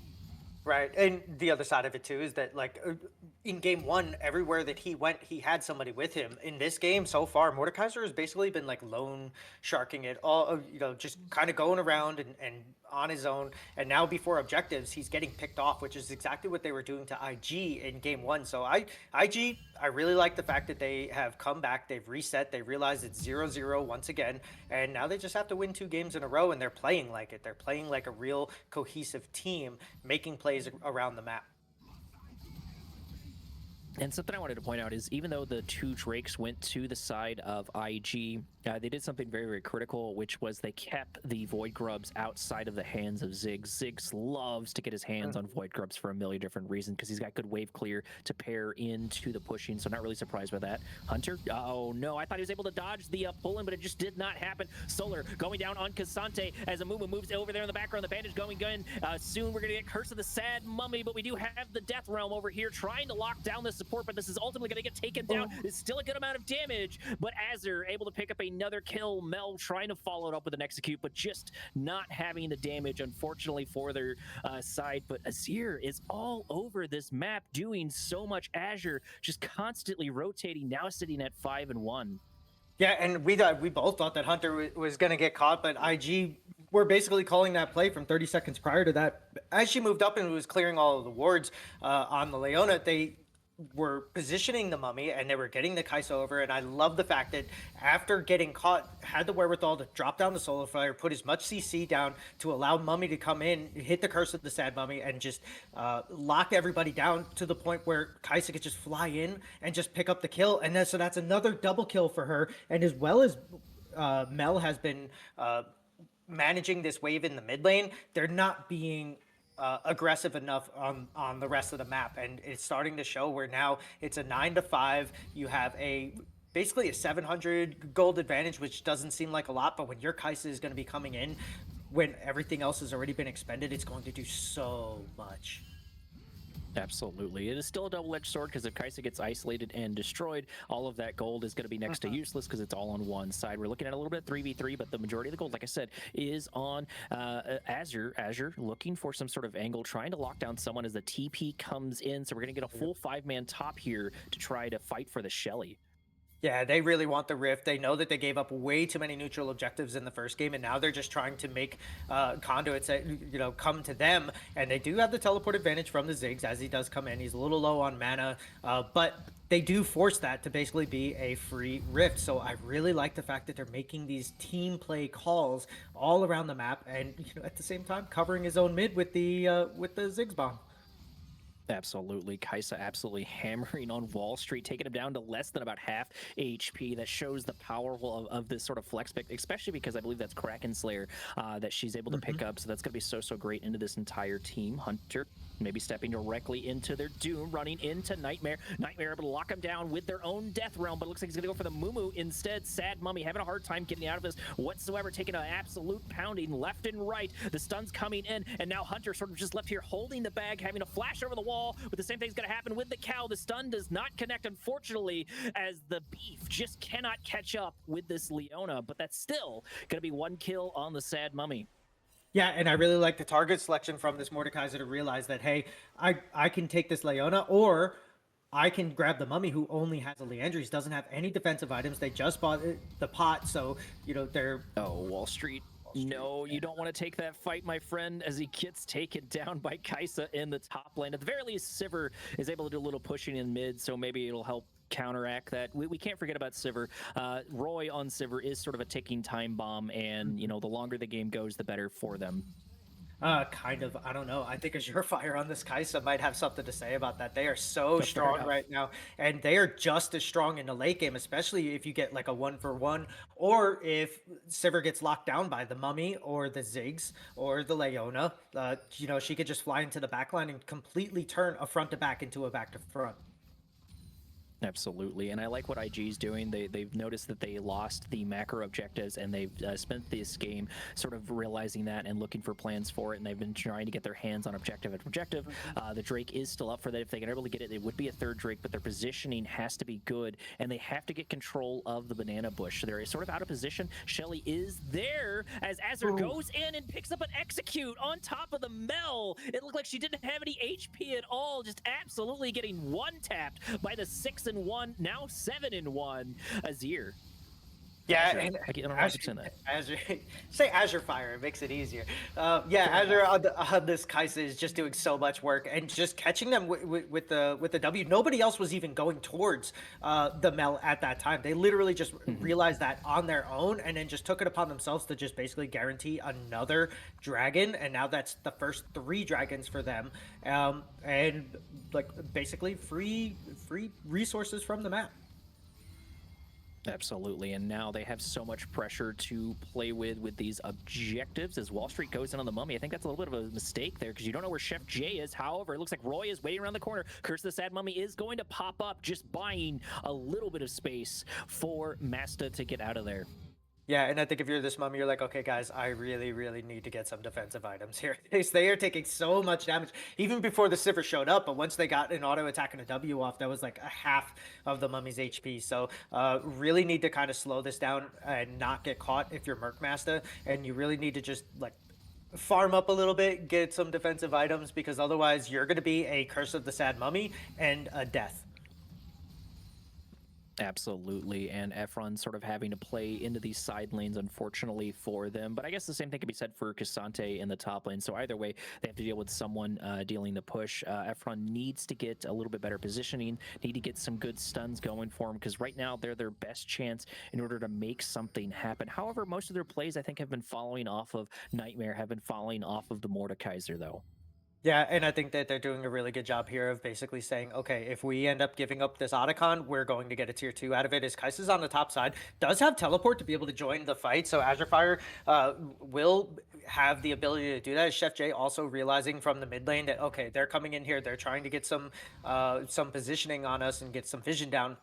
But IG is not ready to give this up, and Mel does not have teleport. So once they see that, if they've been tracking, they're going to know that they're going to be able to come down here as Kai'Sa pulls the trigger. Once again, Amumu going to get caught, but they do not have the number advantage as Nightmare gets isolated and destroyed. Alistair was there, but he wasn't able to do too much, and Wall Street just wasn't able to follow up in time as Azure Fire does go in, taking about half HP. The ultimate does pop, as well as the passive, trying to lock him down, and he gets absolutely nuked and dominated, and now the Autocon should fall firmly in the hands of IG. I like the play idea, but they just did not have the backup they needed. No, I do, and look, before that play, like I said, they must have been saying, hey, if Mel shows up here, then we go. And so they were basically sitting in the back, disengaging, not over committing to the Otacon prior to the fight starting out, and just letting Nightmare just kind of walk into them. So you have the Mordekaiser and the Alistair coming in, and as soon as they see the Mel, they make the call to have the teleport come in, and they just absolutely execute that 100% correctly. And at this point, Conduit is now on the back foot, and this is going to be really interesting because they have not lost a game yet. So if they do end up losing this is going to say a lot about their team chemistry moving forward. Absolutely, and sitting at Conduit right now, sort of looking at this game, they looked very much in top form. They were really just dominating the last game, controlling the tempo every step of the way. And I mentioned it either, I don't remember if it was in the last game or if it was in draft, but I mentioned that sometimes it takes all the way to the second game for the caffeine to hit, and I think that has happened for IG. They're looking much better. Everything has been very smooth. But once again, the thing I need to point out too is that this Kai'Sa is 8-1, which is a double-edged sword. If Conduit is able to capitalize on that, and they have someone to do that. They have Nightmare if he can survive an onslaught into Azure Fire, but they do have an angle in order to take her out, but she needs to go down if they're going to win any of these fights, or she needs to not be here. Yeah, and I think the not be here is probably a better thing, because if she still has her ult up, then I think if she gets pulled into Brazil, that Mordekaiser's probably just gonna die. Honestly, at this point, 8-1, 188 CS, maybe not the most CS on the map, but it's still a lot. Plus all the towers that they've gotten and the 3 dragons, and it is going to be an Infernal Soul too. So just so much riding on Azure Fire, and they are showing up and basically taking this game into their hands. I don't think there's anybody on the side of Conduit that can 1v1 1v1 her, let alone 2v1 her. But the thing might be if Nightmare is able to isolate her and then they kill the rest of the team, Rest of the Kaisa team, still yes. needs a team to stay alive. So there is an angle for that. I've seen a lot of strategies that play around that, especially when you have like a fed Aatrox, but this is going to be a really hard ask. Kaisa is now pushing in the mid lane, adding more pressure to that right before the all-important Soul Drake is up. And like you said, it's going to be an Infernal Soul, and we've got 15 seconds until it's online. And if you want to see who controls this objective, most often pay attention to the banana bush. It will really show you where it's going. And so far, it's in the favor of Conduit, but Kaisa is still just sort of left to push over and over. Nightmare Realm going to help him down, locking down the Amumu, trying to pull him back into the other side. Amumu sort of taking the sacrifice. Isolating the jungle would be really good for that. But oh no, the Azure Fire getting isolated on the other side, but is able to ult to safety, just barely able to get out of there in time. It barely counts in this case as they pick up 3 kills. IG looking in top form. Conduit had the angle. They just did not have the damage to take down the Kaisa.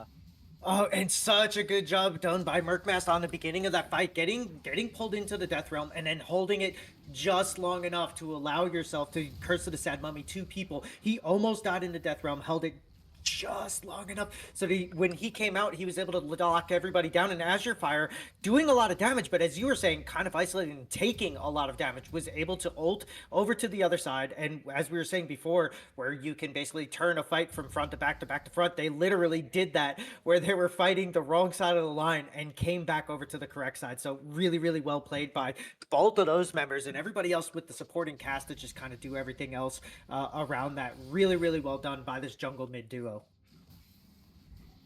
Absolutely. And, unfortunately for Conduit, their bot lane has had sort of a muted performance in this one. Granted, Sivir needs time to build up. Alistair's really been struggling because they've been focusing him. So their morale's got to be hurting for sure, especially with how dominant that last game was looking. But, like I said, we can't count Roy out entirely. Roy Sivir a lot of the times is a lot like Gwen, to where like Gwen doesn't do a crazy amount in the early game, but suddenly at one point it's like flipping on a switch and you're like, oh, okay, she hurts now. And that is something we need to watch out for. But the biggest thing is if they're going to be able to get to it, because right now IG is doing a very good job of stacking their advantages. They have the feats of warfare, which means they've got the fancy boots. They have the soul, and they're really just looking in a great spot, and they've used it to push tower after tower before that Sivir has come online. So by the time Sivir comes online, the game might already be over.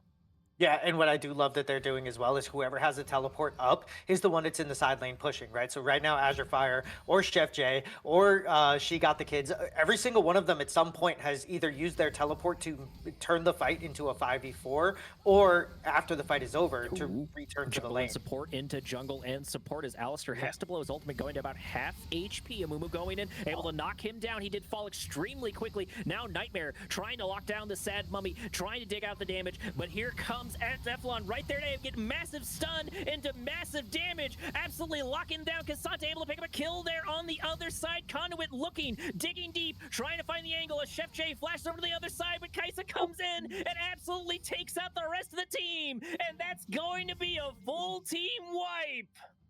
Legendary is an understatement from this game. Here is Kaisa jumping in, just walking up. I think they teleported to the mid lane there or onto one of those turrets that are wards that are around there. But yes, just once again, just not enough. And finally, Efron showing up, getting a 3-man stun and lockdown with the follow-up and the damage. Almost turns that fight around, but then they're just too far away as Leona giving her life up. Hunter on this Leona giving their life up, knowing that they were going to die there, just jumping in on top of this Mel and just sacrificing themselves so that Azure Fire could ult in was just a beautifully well-timed execution of that play. Absolutely, and Mel was in such a good spot to get sort of isolated and destroyed, and she was in a good spot to. It started off with a great stun. I thought she was going to turn around it, but unfortunately, just the damage is just way too high on Azure Fire on this Kaisa. Now sitting at 11-1 in 27 minutes, absolutely devastating. Looking at the gold difference, it's about a 6K difference in the favor of IG right now. Yeah, and now has the Seeker's Arm Guards, so.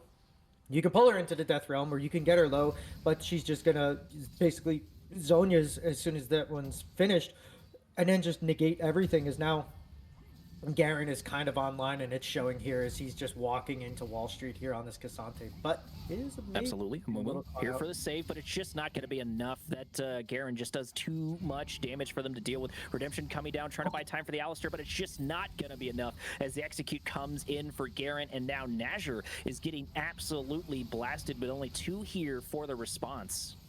Yeah, and I think that if you're Conduit, you're really, really upset about how this game went, because this is a lot of very, very strong picks that you really, really wanted to use, and you had the blue side, and you prio the Mel, and now Efron, who's usually really, really strong on this Mel, is oh my gosh. Azure Fire once again just my God. absolutely nuking everyone left and right, using the power of that Zhonya's, like you were talking about, buying themselves just a little bit more time to turn those fights around, and most importantly, dodging that really, really powerful stun, because even this late in the game, that Mel stun can do a lot of work. Yeah, and as I was saying before that, like they wanted this Mel really badly. Efron's so good on it, and just Azure Fire on this Mummy Kai'Sa going in. showing up.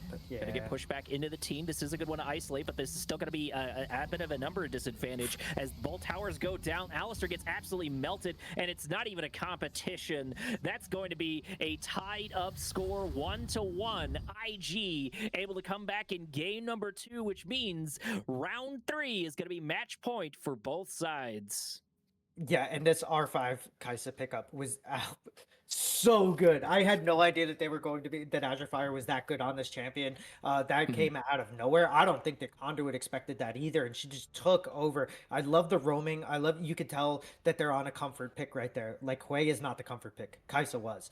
They were so much better on this champion than they were in game 1. Absolutely took this thing over, and now, even though Conduit's in first place in the standings, they're 2-0. IG is 1-0, so they haven't played their second week match yet. So they still could be the top dog in this league, and that's what they're here to prove, and it shows by the way that they're playing. Absolutely. And, now I'm thinking about it, when we've got the Kai'Sa pick, I don't remember if it was you or Prod that mentioned that, of course, we have the Zeri pick for Azure Fire. And Kai'Sa sort of fits the same envelope, the kind of same feel. Not exactly. The kit's a little bit different, but it's got a very, very similar feel. So it makes sense. I don't think there's too many other that fit that category. You could maybe argue with Philios, but you just don't have the same sort of maneuverability as you would on, someone else. You have the damage, but yeah, so I really think that's just about it, especially with Caitlyn being gone. So they're not going to be able to do that for a second or third time, at least, from what I know. But I think, looking at this, if they do well on that, maybe there's an angle for Ari to play it up. Either way, we won't know, and we need a couple of minutes to start herding the cats into the perspective game. As everyone knows, it takes a little while to get the league players in the client. So give us about 2 to 3 minutes to get the cattle prods out, and we'll see you in a minute. 守り手たちよ回る回る時に抗って未来を願ってもいいですか儚さから目をそらして繰り寄せる道の兆しの向こうかける希望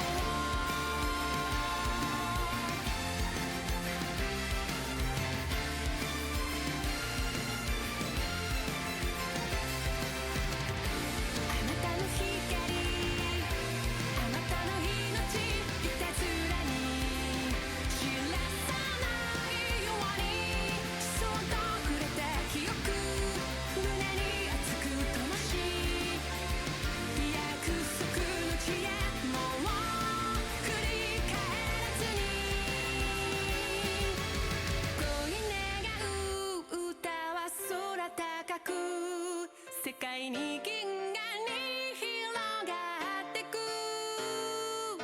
それがいつか風となりきって新たな日が始まる越えてゆく時の輪の中で確かに刻みつけたきらめき同じ空誰かが見上げてる信じたから消されない虹の奇跡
Alrighty, and we are back moving into match points, and I believe the sides are correct.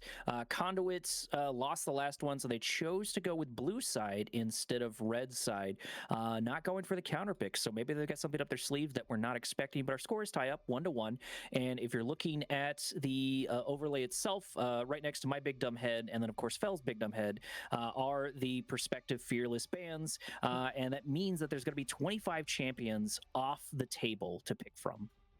Yeah, and so this is where it really gets down to the nitty gritty, especially in these lower leagues where you're only expected to know like 3 or 4 champions or 5 champions and stuff like that. So if they're banning out your one tricks and they're banning out your secondaries, it's really, really hard for you to have a champ pool the size that you would be expected to have in like Emerald or Diamond or Master or something like that. So this is where it gets really fun for me. Fearless, Platinum and below, best of 3, best of 5 is even better when it gets into the later games. So we'll see what they want to do as the Xin Shao comes out first for Conduit. They really, really want to put their jungler on something that they can control the map and the objectives like they did in game 1. Absolutely, and Zen can act as the tip of the spear for Conduit, literally in plenty of sense, and he can also have a good defensive ult. There's a lot of different things for him to play with, and we're going to answer that, it looks like, with Brand and Sejuani.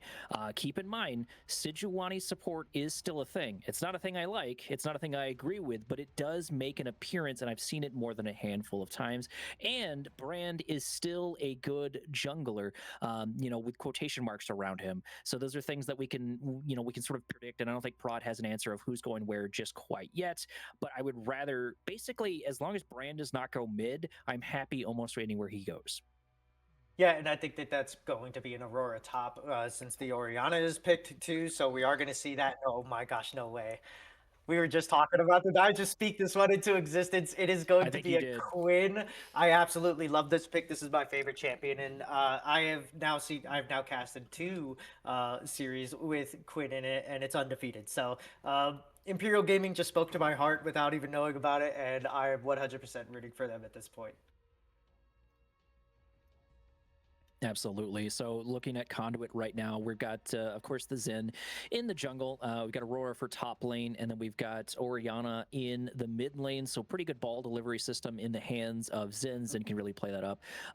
Aurora, I'm seeing more and more showing up into the top lane. Not that they haven't been meta for a while. They definitely have, but seeing them more and more frequently, along with Akali, weirdly enough, for that top lane. And I do sort of agree with it because Aurora likes it to where melee champions sort of just walk into her because her range is a little deceptive. People think that's a little bit longer than it actually is, but it's much shorter than you kind of predict in your head. And when you have those melee champions coming at you, typically, at least what you see in mid lane, it makes it easier to hit those abilities, which increases your damage, obviously. Yeah, and I don't know if this Quinn is going to be. I would love to see Azure Fire. If they can pilot Kaisa that well, I'd love to see what they could do on this Quinn. So hopefully it is a sort of standard top laner, but no, it looks like it's going to be a Nefiri in the mid or potentially jungle or top. I mean, who knows with this? This is basically a 3-way champ flex plus the Quinn. I mean, yeah, I don't really know. I don't really know what Imperial Gaming is trying to do around their comp. I do think that's going to be a brand APC tied up with some sort of support, whether it's the Sedge or not. But I think Prod just said in our ears that it's a Sejuani jungle. So I'm interested to see what they pick out for the support. I like Quinn in the bot lane, but not in this kind of thing. Absolutely. And Corki is sort of a weird pick here. Because I guess Corki can do well into Sejuani and into Defiri if they're able to escape a lot of the damage because that armor shred is very, very real. But looking at the map and the fact that we have a Quinn and a Brand makes it hard to get with. I guess they can nuke the Brand having like one of the lowest HP pools. I think, just sort of in League of Legends is something to watch out for. And we're going to get a Janna. I'm really hoping that this is going to be Quinn mid, Nefiri top. We already know Sejuani is we got word of Janna top. No, it's not Janna top. Probably Nefiri top, and then APC for Brand in the bot lane, which I do like. I do think Brand can make a pretty good both support and APC as long as he's not mid, basically. I think Janna could have been good here, but Nautilus isn't too bad either. Yeah. Oh, okay. So they do end up picking the Nautilus. Okay. I was gonna say maybe the Nami with the brand. It's very, very strong. Her passive, ever since she got that buff where it basically affects abilities too, it has been really, really strong. And I love pairing up with the Nami when I'm playing an APC bot. So we are gonna see the Nautilus into the Rel. Both of these champions are gonna be overextending themselves as much as they can. It's gonna be awesome. There's gonna be so much chaos thrown everywhere. I do kind of like. I think that the Xin jungle is a much better pick compared to the Sejuani jungle, just because you literally have three range champions that you're going to be trying to get on top of, and none of them are easy for Sejuani to close the gap. Whereas Xin Zhao, with his ult, can block so much damage that's coming in from the side of Imperial Gaming. He's going to be so self-reliant, and with only one other, I guess there's two melee champions to kind of help the Sejuani with the Nefiri. I always forget that she's a melee champion as well. But yeah, it's gonna be really interesting. I think that this one's gonna be a huge banger. I think it's gonna be back and forth, and I think it's gonna be so chaotic that neither of these teams, with their game plans, are really gonna be able to pull off what they want. Well, and looking at Conduit, I think I'm starting to see the process, right? Either Rel or Zen are obviously going to try to start these fights, and then the ball delivery system is going to pull them in with Shockwave, and then Corki and Aurora are just going to be able to absolutely pound on top of them, while either Rel or Zen comes in at the end to just sort of layer and compound these. So if they catch someone, that they're going to be very, very dead. So the person that's got to be the most worried about this is Brand. However, if Brand is able to get his ultimate off and Zen does not stop it, because I'm pretty sure Zen can stop his ultimate, and Zen does not stop it, that's going to be a lot of damage. And for the most part, as Brand, he's kind of like a Scion when it comes to the bot lane. It doesn't necessarily matter if he dies an insane amount. If he gets these good ultimates off, he gets these full kits off, he does an insane amount of damage, even if he's really, really behind. Either way, we can speculate until we are blue in the face without really knowing until the game actually kicks off. We're going to go immediately into a break, and we'll start up as soon as the spec delay is over. So we'll see you in about 3 minutes or so.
to hold our heads up high and beat the drum to what we love. Risk the fall, oh, we have felt it all come crashing down from far above. Stars are rising, countless worlds colliding, only one will take it all. Can we bring to fall the giants? Can we make the final call? We are the ones to ignite the darkened skies, the champions of a world that we defy. A soul reign of the few who rise up high, and we all fight at the last line.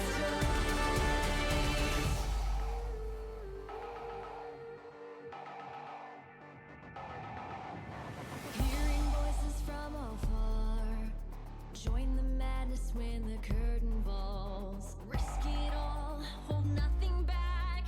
Seize the day, we must attack.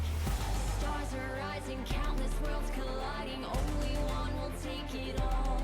Can we bring to fall the giants? Can we make the final call? We are the ones to ignite the darkened skies, the champions of a world that we defy. A soul reign of the few who rise up high, and we all fight at the last line.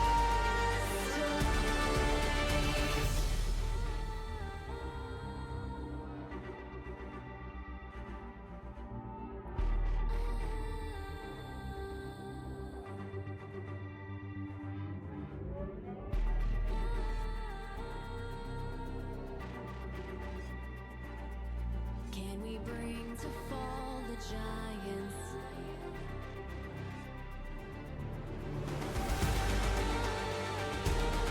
Can we bring to fall the giants? Can we bring to fall the giants? Can we bring to fall the giants?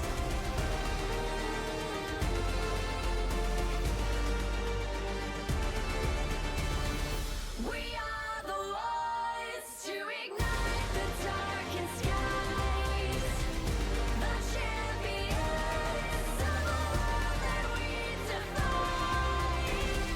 A soul reign of the few who rise up high, and we all fight at the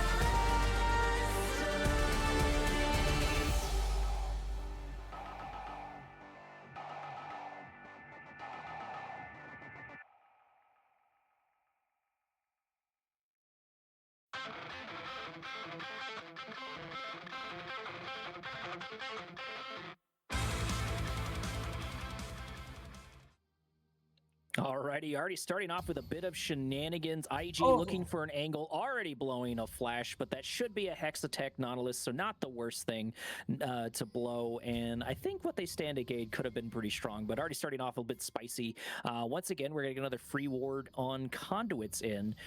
So, you know, it still works out for them in the long run. Corki does get out. Yeah, and I think, like you were saying, you have that for a reason. That summoner or that rune was literally put in there for champions like Nautilus, like Alistair, so that they can, be more aggressive and create more action on the map. So I don't hate that at all. I think it was really, really, like low risk, high reward if you do catch him. The second best thing he could have happened was if Roy ended up blowing his flash on the Corki, but doesn't do it. As we're just going to get into some straight up matchups now, is both junglers going to be pathing down to the bot side, which I really, really do like. I wouldn't even mind seeing like a Xin, like quick cheesy gank top to make sure that this Quinn can't do anything, or even a Sejuani to try to empower it before going down to the bot side. Absolutely. And the only thing I'm disappointed here with this Nefiri going mid is that they do not have the hot dog skin, but we have a good consolation prize. On Merc Master Sejuani, they have my favorite Sejuani skin where they get to ride a gigantic Poro, and I don't know how you cannot love that, especially because we're already almost done with Halloween and going to be moving into Thanksgiving and then Christmas soon. Yeah, it was. Ooh, It was. Teflon. Oh my goodness, 100% all Oh crystal no. spins. Okay, that was an insane amount of damage early on Yes. Nefiri. Oof. Maybe I haven't seen too much of that as Quinn is already starting off strong as well. She got the kids, is also looking for the kill in top lane. They did blow 2 of their summoners, but Wall Street has to really, really watch out for because Quinn loves to close the distance. Yeah, and once they get a point in their W and they start getting that movement speed buff from it, it's gonna be really, really easy for She Got the Kids to close the distance on this Aurora and really, really punish her. So, interested to see if they can make any plays off of that. But yeah, really, really well done early on by IG to just put Conduit on the back foot again, just like they did in game 2. Absolutely, and I think if the metric for the last 2 games are going to be any sort of way to test the tempo, whoever gets these first couple of objectives really has just begun to dominate the games. Even if it's not been like overtly in the beginning, it's just been sort of this slow building snowball. And the Fury doing quite well. She Got the Kids doing the exact same thing, only 1 AA away from taking down Wall Street. That's got to be frustrating to have to walk away from that. As once again the wave crashes into the tower. Yeah, and this is just really, really good job by She Got the Kids on this Quinn to just keep the pressure so much. I think once they realized that the Xin Shao, I'd have to look back at it, but I think that once the timer showed that the Xin Shao was on the bot side is when she pulled the trigger on the flash ignite. So really, really well done using the map and your awareness to its advantage, as we see Xin Shao is going to get the much quicker clear than Sejuani early on. So he will be down there, but this bot side of IG recognizes what's going on. Hunter and Chef J are playing extremely safe on this, so I wouldn't expect to see too much going on here, as Sejuani's just going to take the back and probably going to go try to punish one of these solo laners, considering their lanes are so far ahead. Absolutely, and Brand sort of struggling to find his voice. I'm not really surprised if Brand doesn't get his stun off, especially if he can't follow up a hook or something like that. Corki is so scary because Brand is already squishy. And then Corki having that built-in, armor reduction is just going to absolutely melt this very, very squishy APC. But they just need to buy themselves some time. Rel looking for a little bit of gank here, trying to go in with a little bit of flash, but unfortunately just not able to lock down the Azure Fire. Azure Fire able to get out just barely, but still counts. Yeah, and I don't know how many times. Oh, Wall Street kind of taking the wrong fight. Wall Street running directly into the gigantic portal. 1-shot, 2-shot lands, and finally first blood going over to Sejuani. But that's still got to be helpful for She Got the Kid as they push the minions once again into the tower. Yeah, and this is just going to be such a huge loss for Wall Street. They're going to be coming back. The first strike is not landing because they're not actually hitting most of their abilities here, as now Sejuani is going to have to go away. But really, really good job on Azure Fire on this Nefiri early on to basically soak up the Rel Flash, even though she has Hex Tech. Soak up the Rel Flash, soak up the Ori damage, and just hold off long enough. And then, with that built-in invincibility kit that Nefiri has, just using that to perfection, and actually got Nightmare to flash on the Xin Shao as well. So much was used for basically negligible to nothing gained for the side of Conduit. And something I want to point out here is, despite the freeze, Brand's really struggling with this early game CSing. It's about 44-28 on the other side. Oh no, and Fury overstaying their welcome, gonna take a good chunk of damage. Rory trying to dig deep and find the damage as Nautilus goes to the wall. The exhaust comes down, trying to lock down the Corki, but it's just not gonna be enough. Rel back in, doing a little bit of knockback, trying to lock down Hunter, stun after stun after stun, but the damage, they just do not have it. Zen, Nightmare coming in, looking for a little bit of gank, but unfortunately just barely missing his all in. Gonna go on Hunter. Hunter taking so much damage as Rel goes back in for the second time, knocking him back directly into the team, and Nightmare picking up a kill, and now they have advantage to get their hands on this early Drake. Yeah, and I really like the call by IG, just the execution wasn't there. They needed to all be on the same page, and unfortunately, Brand was sitting on the wrong side of the brush there, while, Conduit was all grouping together, so just a little bit of a misplay. I do like the call, I like the aggression, but just you have to be able to execute these plays if you want them to work. Absolutely, and that's kind of one of the drawbacks of Brand. One of the reasons why I consider him just like one of the worst mid, just sort of in the game. It's not necessarily that he's bad. It's just that his positioning is so hypercritical because of his low range. You need to be in position, and that goes for whatever lane that you are in.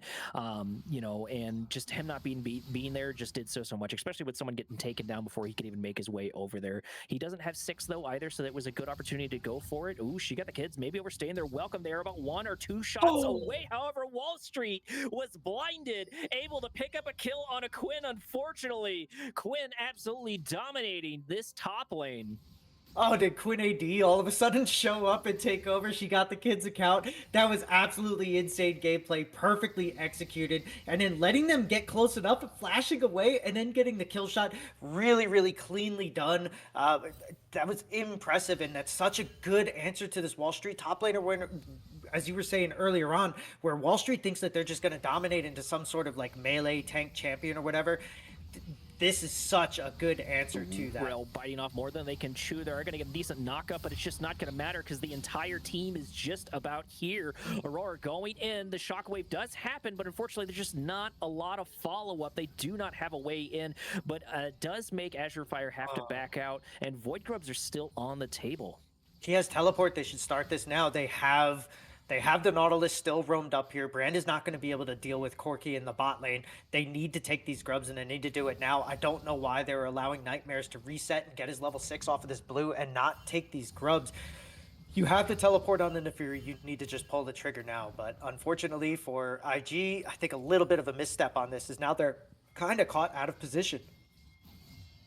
Advantage came and left. However, we've got a TP coming in. They do see it, so the pings are coming in. Aurora trying to get in position for it. Rel doing the exact same thing, but they're going to go over the other side as Nightmare is going to have to go mano-a-mano with the other jungle. Chef J locking down, dealing a good chunk of damage to Wall Street, taking him down to less than half HP as these Void Grubs are still on the table. A lot of back and forth so far. The majority have fallen to... actually, they're split right now. We've gone 1 for 1. I think the second one did end up falling to IG. I expected more of a fight there, but just nothing really happened. I guess Brand's ultimate was down. Chef J had already blown it, TP'd top, and then went from there. No, he actually used it all on the Aurora, so the Aurora was stuck kind of in there, and he ended up using the ult. So he got like kind of like half use out of it, depending on how you look at it. So he did chunk her out, and he did keep her out of the fight, but her ult was already down there. Is now Azure Fire's under fire from this Rel. Azure Fire does have to back off and reset, but I think they were looking for that reset anyways, as Corky's just sort of left here to his own devices. Wall Street into She Got the Kids. Nightmare finally here for a little bit of rotation, but unfortunately just not able to follow it up just quite yet. A good chunk of damage, though. Wall Street is in a good position, but they had trouble taking down She Got the Kids either way. However, with the help of Nightmare, they're able to finally get a kill on their lane opponent and get some breathing room. They need this CS. They need to move forward. As Hunter just, is he going to let that back? Okay, he's just going to let that back happen. All right. The last second, I don't think he was prepared to see that in there. Unfortunately for him, I guess, is now he does have his ward item, and he needs to go and get a sweeper as soon as he can. So Hunter needs to just place a couple wards down, back, reset, and get back into this game. But if he had the sweeper there, he would have been able to see the Rel before she was able to leave.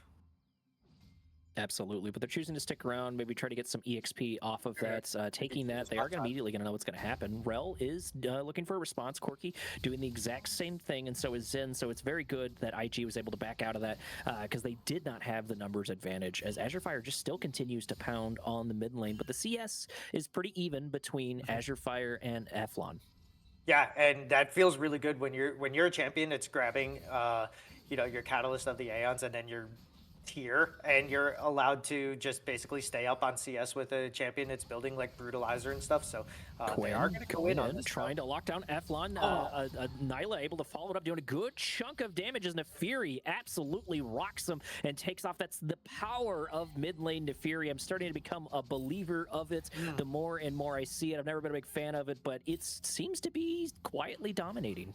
Yeah, and the ability to just press the W button and outplay your opponent by literally just sitting there, and then just whatever they throw out, as long as you have quick enough reaction time, which isn't really that hard, you can pull that off, as we do see two ults just kind of miss The here. ultimate is missed here by Sejuani, unfortunately, as Nightmare escapes just barely from their grasp. About 20 seconds on the clock till the next Drake pops up. So grabbing that Nightmare, grabbing that Zen would have been so great, but it just unfortunately was not in the cards for IG. Yeah, and I really would have liked to have seen her maybe hold that ult for just a little bit longer and then kind of use it later on. Because you could have made Zin blow his ult had you held on to it and then tried to use it after you already kind of had him locked down. But Ooh, Zen going back in, trying to lock down Chef J. Chef J no longer has ultimate. That's 2 ultimates blown down on each side as Nightmare goes over the other side of the wall, J taking low an on mana. exhaust, but still ultimately able to get out. The Drake is up, so even though they may have survived, I think they're going to lose the objective for it. I would hope so, but IG, much like game one, has not really been pressing the buttons on pressing their advantages really well. So Corki. it will be interesting to see here. So, yeah, Corki's starting to do a lot of damage to this brand. I felt it coming as a brand player. I thought the brand was going to die there. The blind coming down on Wall Street as he takes 1, maybe 2 tower shots. No, those were actually shots from Quinn as Aurora goes back in looking for an angle, and so does the Rel. But unfortunately, they've blown too much on the other side. Nefiri going to take an exhaust directly to the face and an ultimate, trying to lock them down. Can they find it? Unfortunately, no. That knockup would have been a kill, but they do get a 2-man stun, and unfortunately, they just barely able to get away as Nautilus hooks to safety, and now we get some jungle on jungle action now underneath the tower. Nightmare's got to watch out for it, but the Glacial misses for the second time. Brand picks up at least a Dark Harvest stack, though. Oh, the IG getting the dragon. There's that. Oh, never mind. Going in, trying to lock down, able to dodge the W, whether that's a mistake or accident. Still a lot of back and forth, but Brand does so much damage into this. Is exactly where he wants to be as he picks up his first kill along with Sejuani. Wall Street going over the wall, able to nuke the support down before they even knew what was going on, but not able to get their hands on Azure Fire. Azure Fire is so slippery on this Nefiri. Yeah, and I love seeing this. I love seeing this summoner with these sort of finger champs in their as they're playing them, because they're doing such a good job. They're showing like real like mechanical skill that you don't normally see at this level. So this has been a pleasure to watch Azure Fire on the Kai'Sa, now on the Nefiri, play this champion almost so perfectly, and really pairing their comp well together. Like, you have a lot of roams coming out of the Quinn, you have a lot of team fight that they're doing, and they're just executing it really well. And to go and get that Dragon Steel back, maybe a little shout out to game one when Nightmare came in and stole a guaranteed dragon away from them on the Trundle. So pretty good back and forth here. I'm really enjoying this game 3 so far. It feels like such a long trek from game number 1. And I think this is the first game we're getting where both teams seem to be about even. This is a little bit more even than a couple of other games, even though there are 6 kills, so 3 ahead on the side of IG. Conduit has shown they have what it takes. They just need to put the right cards together and press the right buttons at the right time.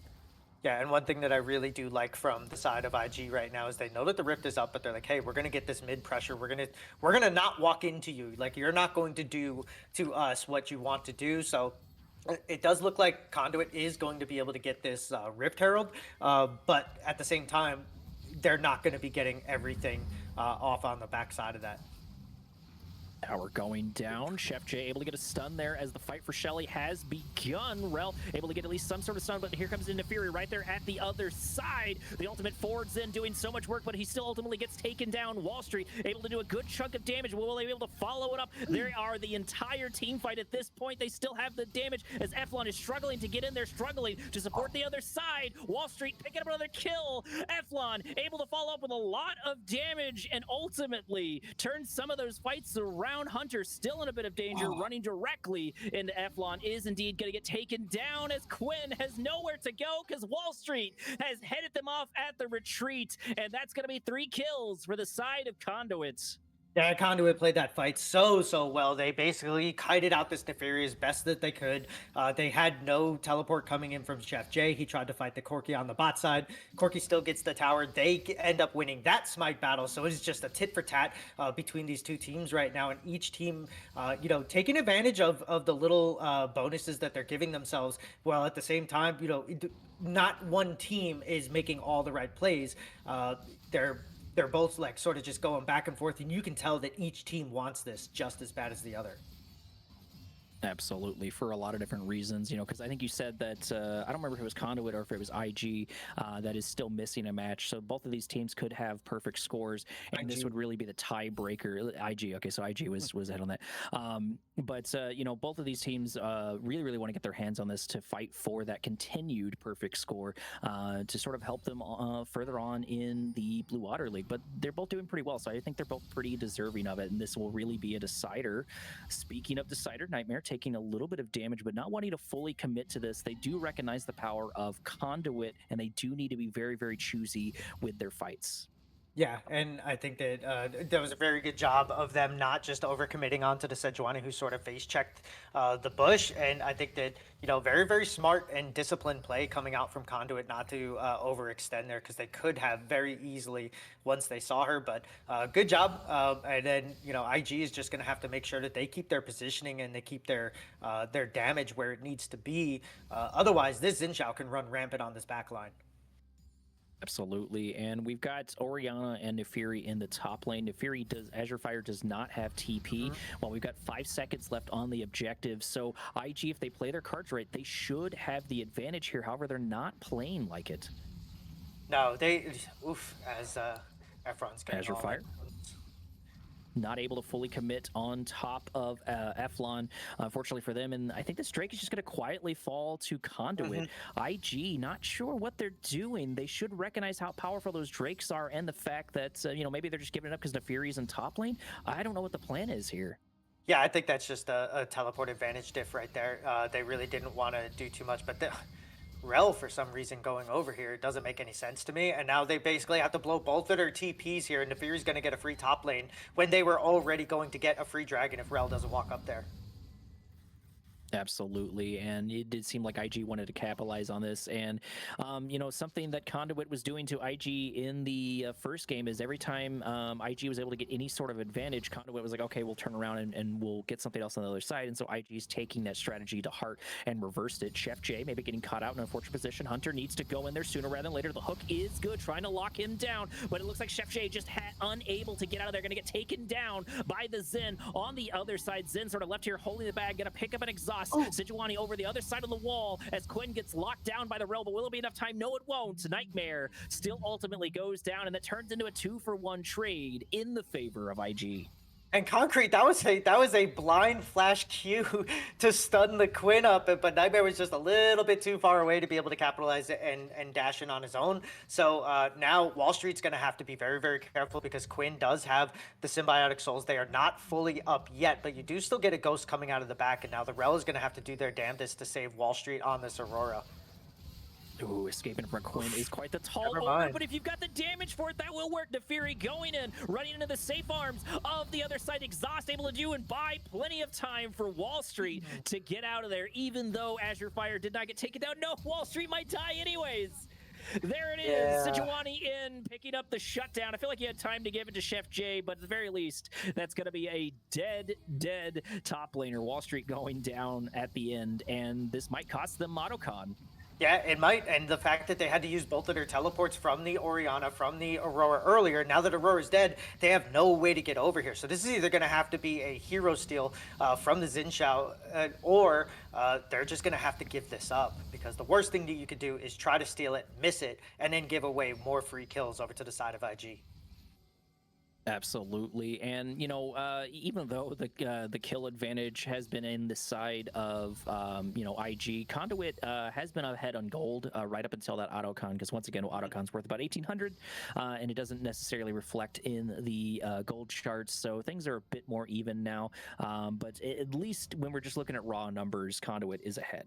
Yeah, and it also depends on how many flowers were picked up prior to the autocon dying as well. So obviously, if it spawns in the bot lane, then more kills were done around there. So you would think that IG would have more here, but we'll see now as Concrete and Wall Street are looking to maybe dive this Quinn, or at least try to set something up, catch him out. But she got the kids, doing a good job just sort of disengaging from that and not letting any follow-up come through.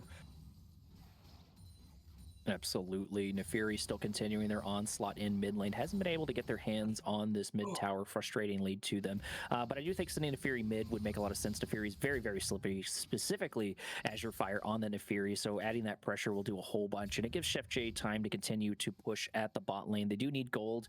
They haven't had quite the performance, but I think they've been overshadowed just a little bit by the Quinn and by the Neferi. Even though the Quinn hasn't picked up an insane amount of kills, they have had a lot of really great pressure and decent fights. Yeah, and they've just kind of been all over the place too. And what? Ooh, Corky coming going in to here. pick up a hook directly to the bomb as Neferi goes, and however, Neferi is going to take a good health amount of damage as Sichuani goes down due to the tower. You cannot forget how powerful those towers. Nightmare going to go in, trying to lock them down. IG is falling to pieces as another 3 go down. Chef J on the run, trying to get away from this Rel chomping at the bits. I can feel the cooldown coming. Flash coming out there from Chef J, anticipating Rel going in and somehow able to walk away, but that's not super great as so many got taken down by the side of Conduit. Yeah, and what I really would have liked to have seen out of Chef J is maybe a Blackfire into a Rylai's instead of the Leandries. Obviously, he was struggling with mana early on. I would have liked to have seen the Blackfire Torch come out and then do a Rylai's so that you can slow down a lot of these engagers. Like Corky has a dash forward, Orianna with her ball can speed everybody up. Aurora has a jump in. Like everybody kind of has a jump in, and it would be really really helpful if Chef J had a Rylai's to just sort of slow everybody down here. Hopefully that's his third item, but usually at that point, you kind of want to get a Zonia's or something, so you could set up an ult and then pull off. But I guess we'll see what ends up happening here, but I really would have liked to have seen the Blackfire. I don't think Leandries, they don't have a lot of tanks. The HP burn is good, but I really would have rather have seen a Blackfire on this brand instead of that. But other than that, like you said, he's playing okay, not having a lot of super impact, didn't, get far ahead or anything. Corky and Rel are kind of hard to kill, so it's kind of going the way that you would expect, except where I would have liked to have seen a little bit better CSing out of him as well, because he is 63 CS behind this Corky right now. Absolutely. And I think a lot of that stems from the early game. Corky had such a dominant presence into Brand. Even though Brand had the damage, they just weren't able to continue the CS. TP coming in. So IG knows how important it is, and they're just grouping all of their G.I. Joes, getting ready for this fight as the ward and the vision has begun on each side. Orianna isn't top lane, but the Eflon does have TP ready to go. Banana Bush firmly in the control of IG, looking to start this fight. They need to get a good hook off as a little bit of damage happens on Concrete. And the Fury's just kind of able to send their dogs around, doing a little bit. Nightmare maybe overstepping their boundaries, still just kind of waiting for this opportunity to go in. Yeah, and I think there would be a really, really good idea from either Merkmaster or Hunter on this Nautilus to maybe just throw out an ult at the Xin Chao and try to get him to waste his ult. That way the Brand ult isn't stopped, and like the Quinn damage can still come in. So I'd like to see them try to force at least some cooldowns off of the side of Conduit, especially on that Xin Chao, to make him just not feel as safe or as confident about going in here. Now they have to back off. This is kind of a bit of a mistake, though, I've got to say, with IG, right? Like, if you knew Orianna was top lane, you should have forced a fight or something like that. You still have a good amount of damage, especially compiled there with Brand, and to just kind of give this objective up for free, especially when you had the wards and you had the positioning, I feel like is a bit of a mistake. Yeah, they definitely could have done something. At least get the teleport. She was able to walk down, so like nothing ventured, nothing gained on the side of IG. Like they didn't blow any cooldowns. Baron is now up, and if they lose a fight or get picked off before this, they could end up giving not just the third dragon, which is Chemtech right now, but they could also lose Baron and then potentially a lot of tempo in this game. Baron is indeed up, and the last Drake is about 4 minutes and 30 seconds, coming its way out. The towers seem to be very heavily in the side of Conduit, so Conduit having a commanding presence once again when it comes to the objectives and the macro, sort of going back to their basics, and I expect to see that in game number 3, doing quite well. But something I think that's important to note is Azure Fire is taking a lot of damage from Wall Street and from the other teams, so the damage really is there on Conduit, but you cannot underestimate that Neferi, but maybe they're not having the impact that they expected, especially not the same kind of impact as they did when they were playing the Kaisa. Yeah, I think that if there was any other champions besides Corky and Orianna who has her own shield and a lot of this like safety potential from the side of Conduit, maybe it would have worked out better. But Aurora is hard to lock down. So many of these champions are hard to lock down, as Absolutely. Wall Azure Street Fire steps up into too Wall far. Street. Ooh, okay, pretty good kill there, bringing it up to 5-1, and now they have plenty of pressure on the bot lane to provide some of that much needed macro. And if they really want to, they can now begin to bait or take Nasher in top. Yeah, and Red, as I say, he's gonna have a hard time zeroing anybody out from nothing. He does it, so prove me wrong. And then now they're just Absolutely. they're gonna turn this around because it's going to be a 5-on-4 now that the Neferi teleport has come out.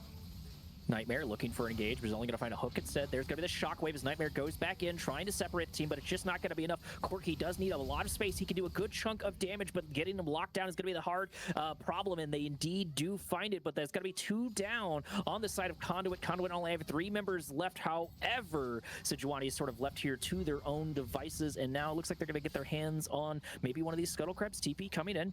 They're going to lose their number advantage sooner rather than later. Hunter going to get taken down there by Corki right before the Nasher. Conduit looking in a better spot here, but unfortunately, Concrete having a hard time following up. Is going to pick up stun directly there from Brand, but Brand is going to get one-tapped by Wall Street. Wall Street doing so much damage. They're trying to continue this hunt. Wall Street is out for more blood, trying to lock someone down, chasing down a Quinn, but I think they need to turn around and get their hands on this Nasher while they have advantage. Wall Street may be overstaying just a little bit too much. Neferi looking for an angle once again, trying to lock him down. Wall Street definitely overstaying their welcome, going to get taken down, blowing the advantage for Conduit. Unfortunately for this side, Corki going back in, trying to get the tempo back on their side. He is indeed going to find it, taking down Azure Fire. Exhaust and knockup after knockup coming in on Mark's meta. Master going down, and the pendulum switches back to the side of Conduit. But what are they going to do with it, Fel?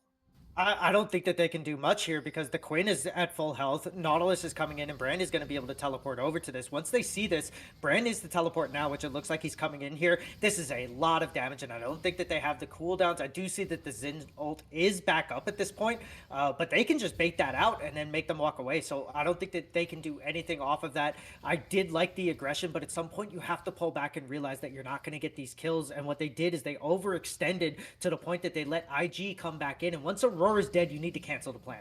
Like at 100%, absolutely, she is done. She is the main source of your damage. As Ori is, 2.5 items, still hasn't really come online too much, and they have a lot on the side of IG to sort of counter that. But unfortunate for Conduit that they really did have a good fight at the Baron to start it, but just kind of overextended there. And this is kind of showing some of the weaknesses of Neferi mid, to where Neferi can still very, very powerful. They're struggling harder into what might be considered more meta picks, especially in this mid to late game. Speaking of struggling, Zen going in, picking up root and stun after stun, as it looks like Master wants to make this fight happen. Unfortunately, just not able to buy enough time for Quinn or the rest of the team to make it their way over there, but they are positioning here for this really important Drake. Nautilus doing a little bit of back here. I don't think that's the best call. You need to get those wards out sooner rather than later. He is going for a reset, buying double pink, but I think that's going to lose them a lot of tempo for this objective. Yeah, and I think that he wanted to maybe reset his wards. I think he placed them all defensively, and so now, kind of going here, but Wall Street caught up here. Oh no, Wall Street for the second time in a row is going to get caught out, costing his team an objective. We're so close to having this all-important Drake come out, and IG, every single one of these that they delay, every single one of these Drakes that they delay is going to buy them so much time to stay in this game, which is not what Conduit needs. They're going to try to push the mid to force some sort of advantage, but they can't go too far into Chef J. Brand still hits like a truck. Yeah, and he does a really good job of just sort of like, okay, we traded a Drake soul because they're on soul point. So, you get the soul point, and then you lose your tier 2, but no damage is done to the tier 3. There's no tempo or anything else gained by the side of Conduit. You have Quinn going back over to match up, maybe take some of these resources out of the jungle, or to confirm the push over on top. So I do really like IG here, just getting a good pick there, and, basically taking advantage of Wall Street, just not respecting the damage output from Neferi and the mobility of this Quinn and Sejuani to be there at a moment's notice. Well, and at this point in the game, with how many times you've been caught in poor positioning, Mhm. you know, I've got to wonder why you're not picking up the blue trinket, right? That's such a powerful tool for mages, especially to go, okay, I don't have a way to check these bushes, and I keep getting ganked, you know, and that's such a small little change which can keep you alive and could have kept them alive in multiple of those positions because they would have been able to scout out one, maybe two of these, ganks or these sort of out of positions fight. Oriana is in the bot lane, but she does have a TP and can respond if we're going to start this Nashor, but this could still go either way. Like I said, Nashor is the original autocon, so both teams need to be very, very careful when trying to take it. Yeah, and I think Wall Street once again has found themselves out Oh of position. no. Is going to get the flash, but then he's going to ult and another ult, and Aurora is just unfortunate There's just here. nothing she could do. Unfortunately, just Wall Street falling to pieces in game number 3. Really, really struggling here. Getting caught out for the third time. I don't know if this is a broken mental or just like a weird tempo shift, but they're really, really struggling in this third game. Yeah, and the other thing about this too is that Quinn has matched the Oriana. Oriana's going to teleport, but Quinn's going to be able to just come into here almost as fast with the symbiotic souls. So now IG has to be careful not to get caught out too far. The Baron too low to make this a 50-50. When you have the numbers advantage like this, you want to go as we see Quinn on the backside here.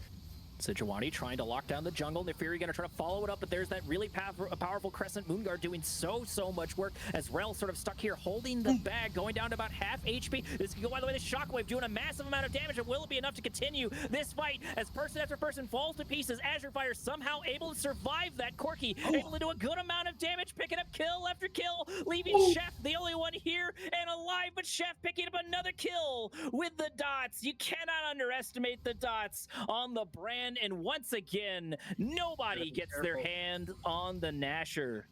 Yeah, Brand's got to be careful here because Aurora is coming up here, and she doesn't have flash, but she can don't back surprise there. him with it. Yep. Oh, don't back there. Don't do it. Okay. Somebody saw her and said it. Maybe he heard you on there because that was almost a really greedy back there, and I'm glad to see that he thought the better of it and moved away from that. So. Still good plays on both of these teams. Wall Street, unfortunately, is going to be kicking himself after this, especially if they end up losing this because they're losing it on the back of him just with really, really bad times to get caught out and to die. So may want to sell that Mage Eyes because I don't think it's doing him any favors at this point. And sort of looking at it too, like I guess it would get him some extra gold and he could sort of complete a more consistent item.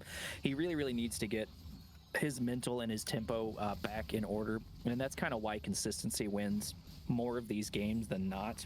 We're going to start Nashor for what feels like the 4th or 5th time, with Rel being the only real response, but does IG have the damage before the rest of the team can respond? Oriana can still do a lot. Nashor going to about half HP, TP coming in, so we do see it, but there's still only 2 here for the response, while there are 5 on the other side. If IG has an opportunity to take it, now is the best time for it, but Zen is now coming in. They do get it, but if they can get all of the kills on IG and lock them down and destroy them, that Baron buff won't matter. There it is. Zen going in, finding damage. Shockwave doing a good amount of damage. Sejuani just absolutely refusing to go down, and Azure Fire gets isolated and cut down over in the background. Conduit looking in top form. Chef J not going to get caught, destroyed, and killed. And that's going to be a triple kill by Wall Street. Really waxing and waning, but coming back in clutch right there at the end as Quinn is the only one to walk away with this buff.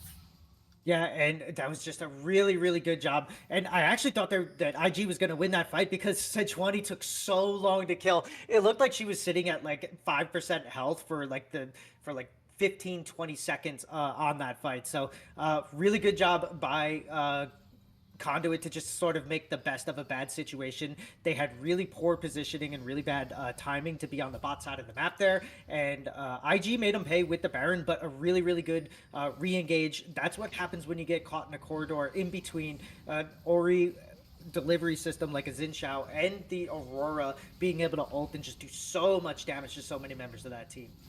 And now they pick up Soul off of that too. So that's Baron Soul. Baron for 4 and a soul.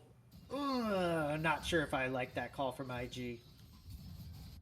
And see, that's what I was talking about with Autocon, or with Baron being the original Autocon, right?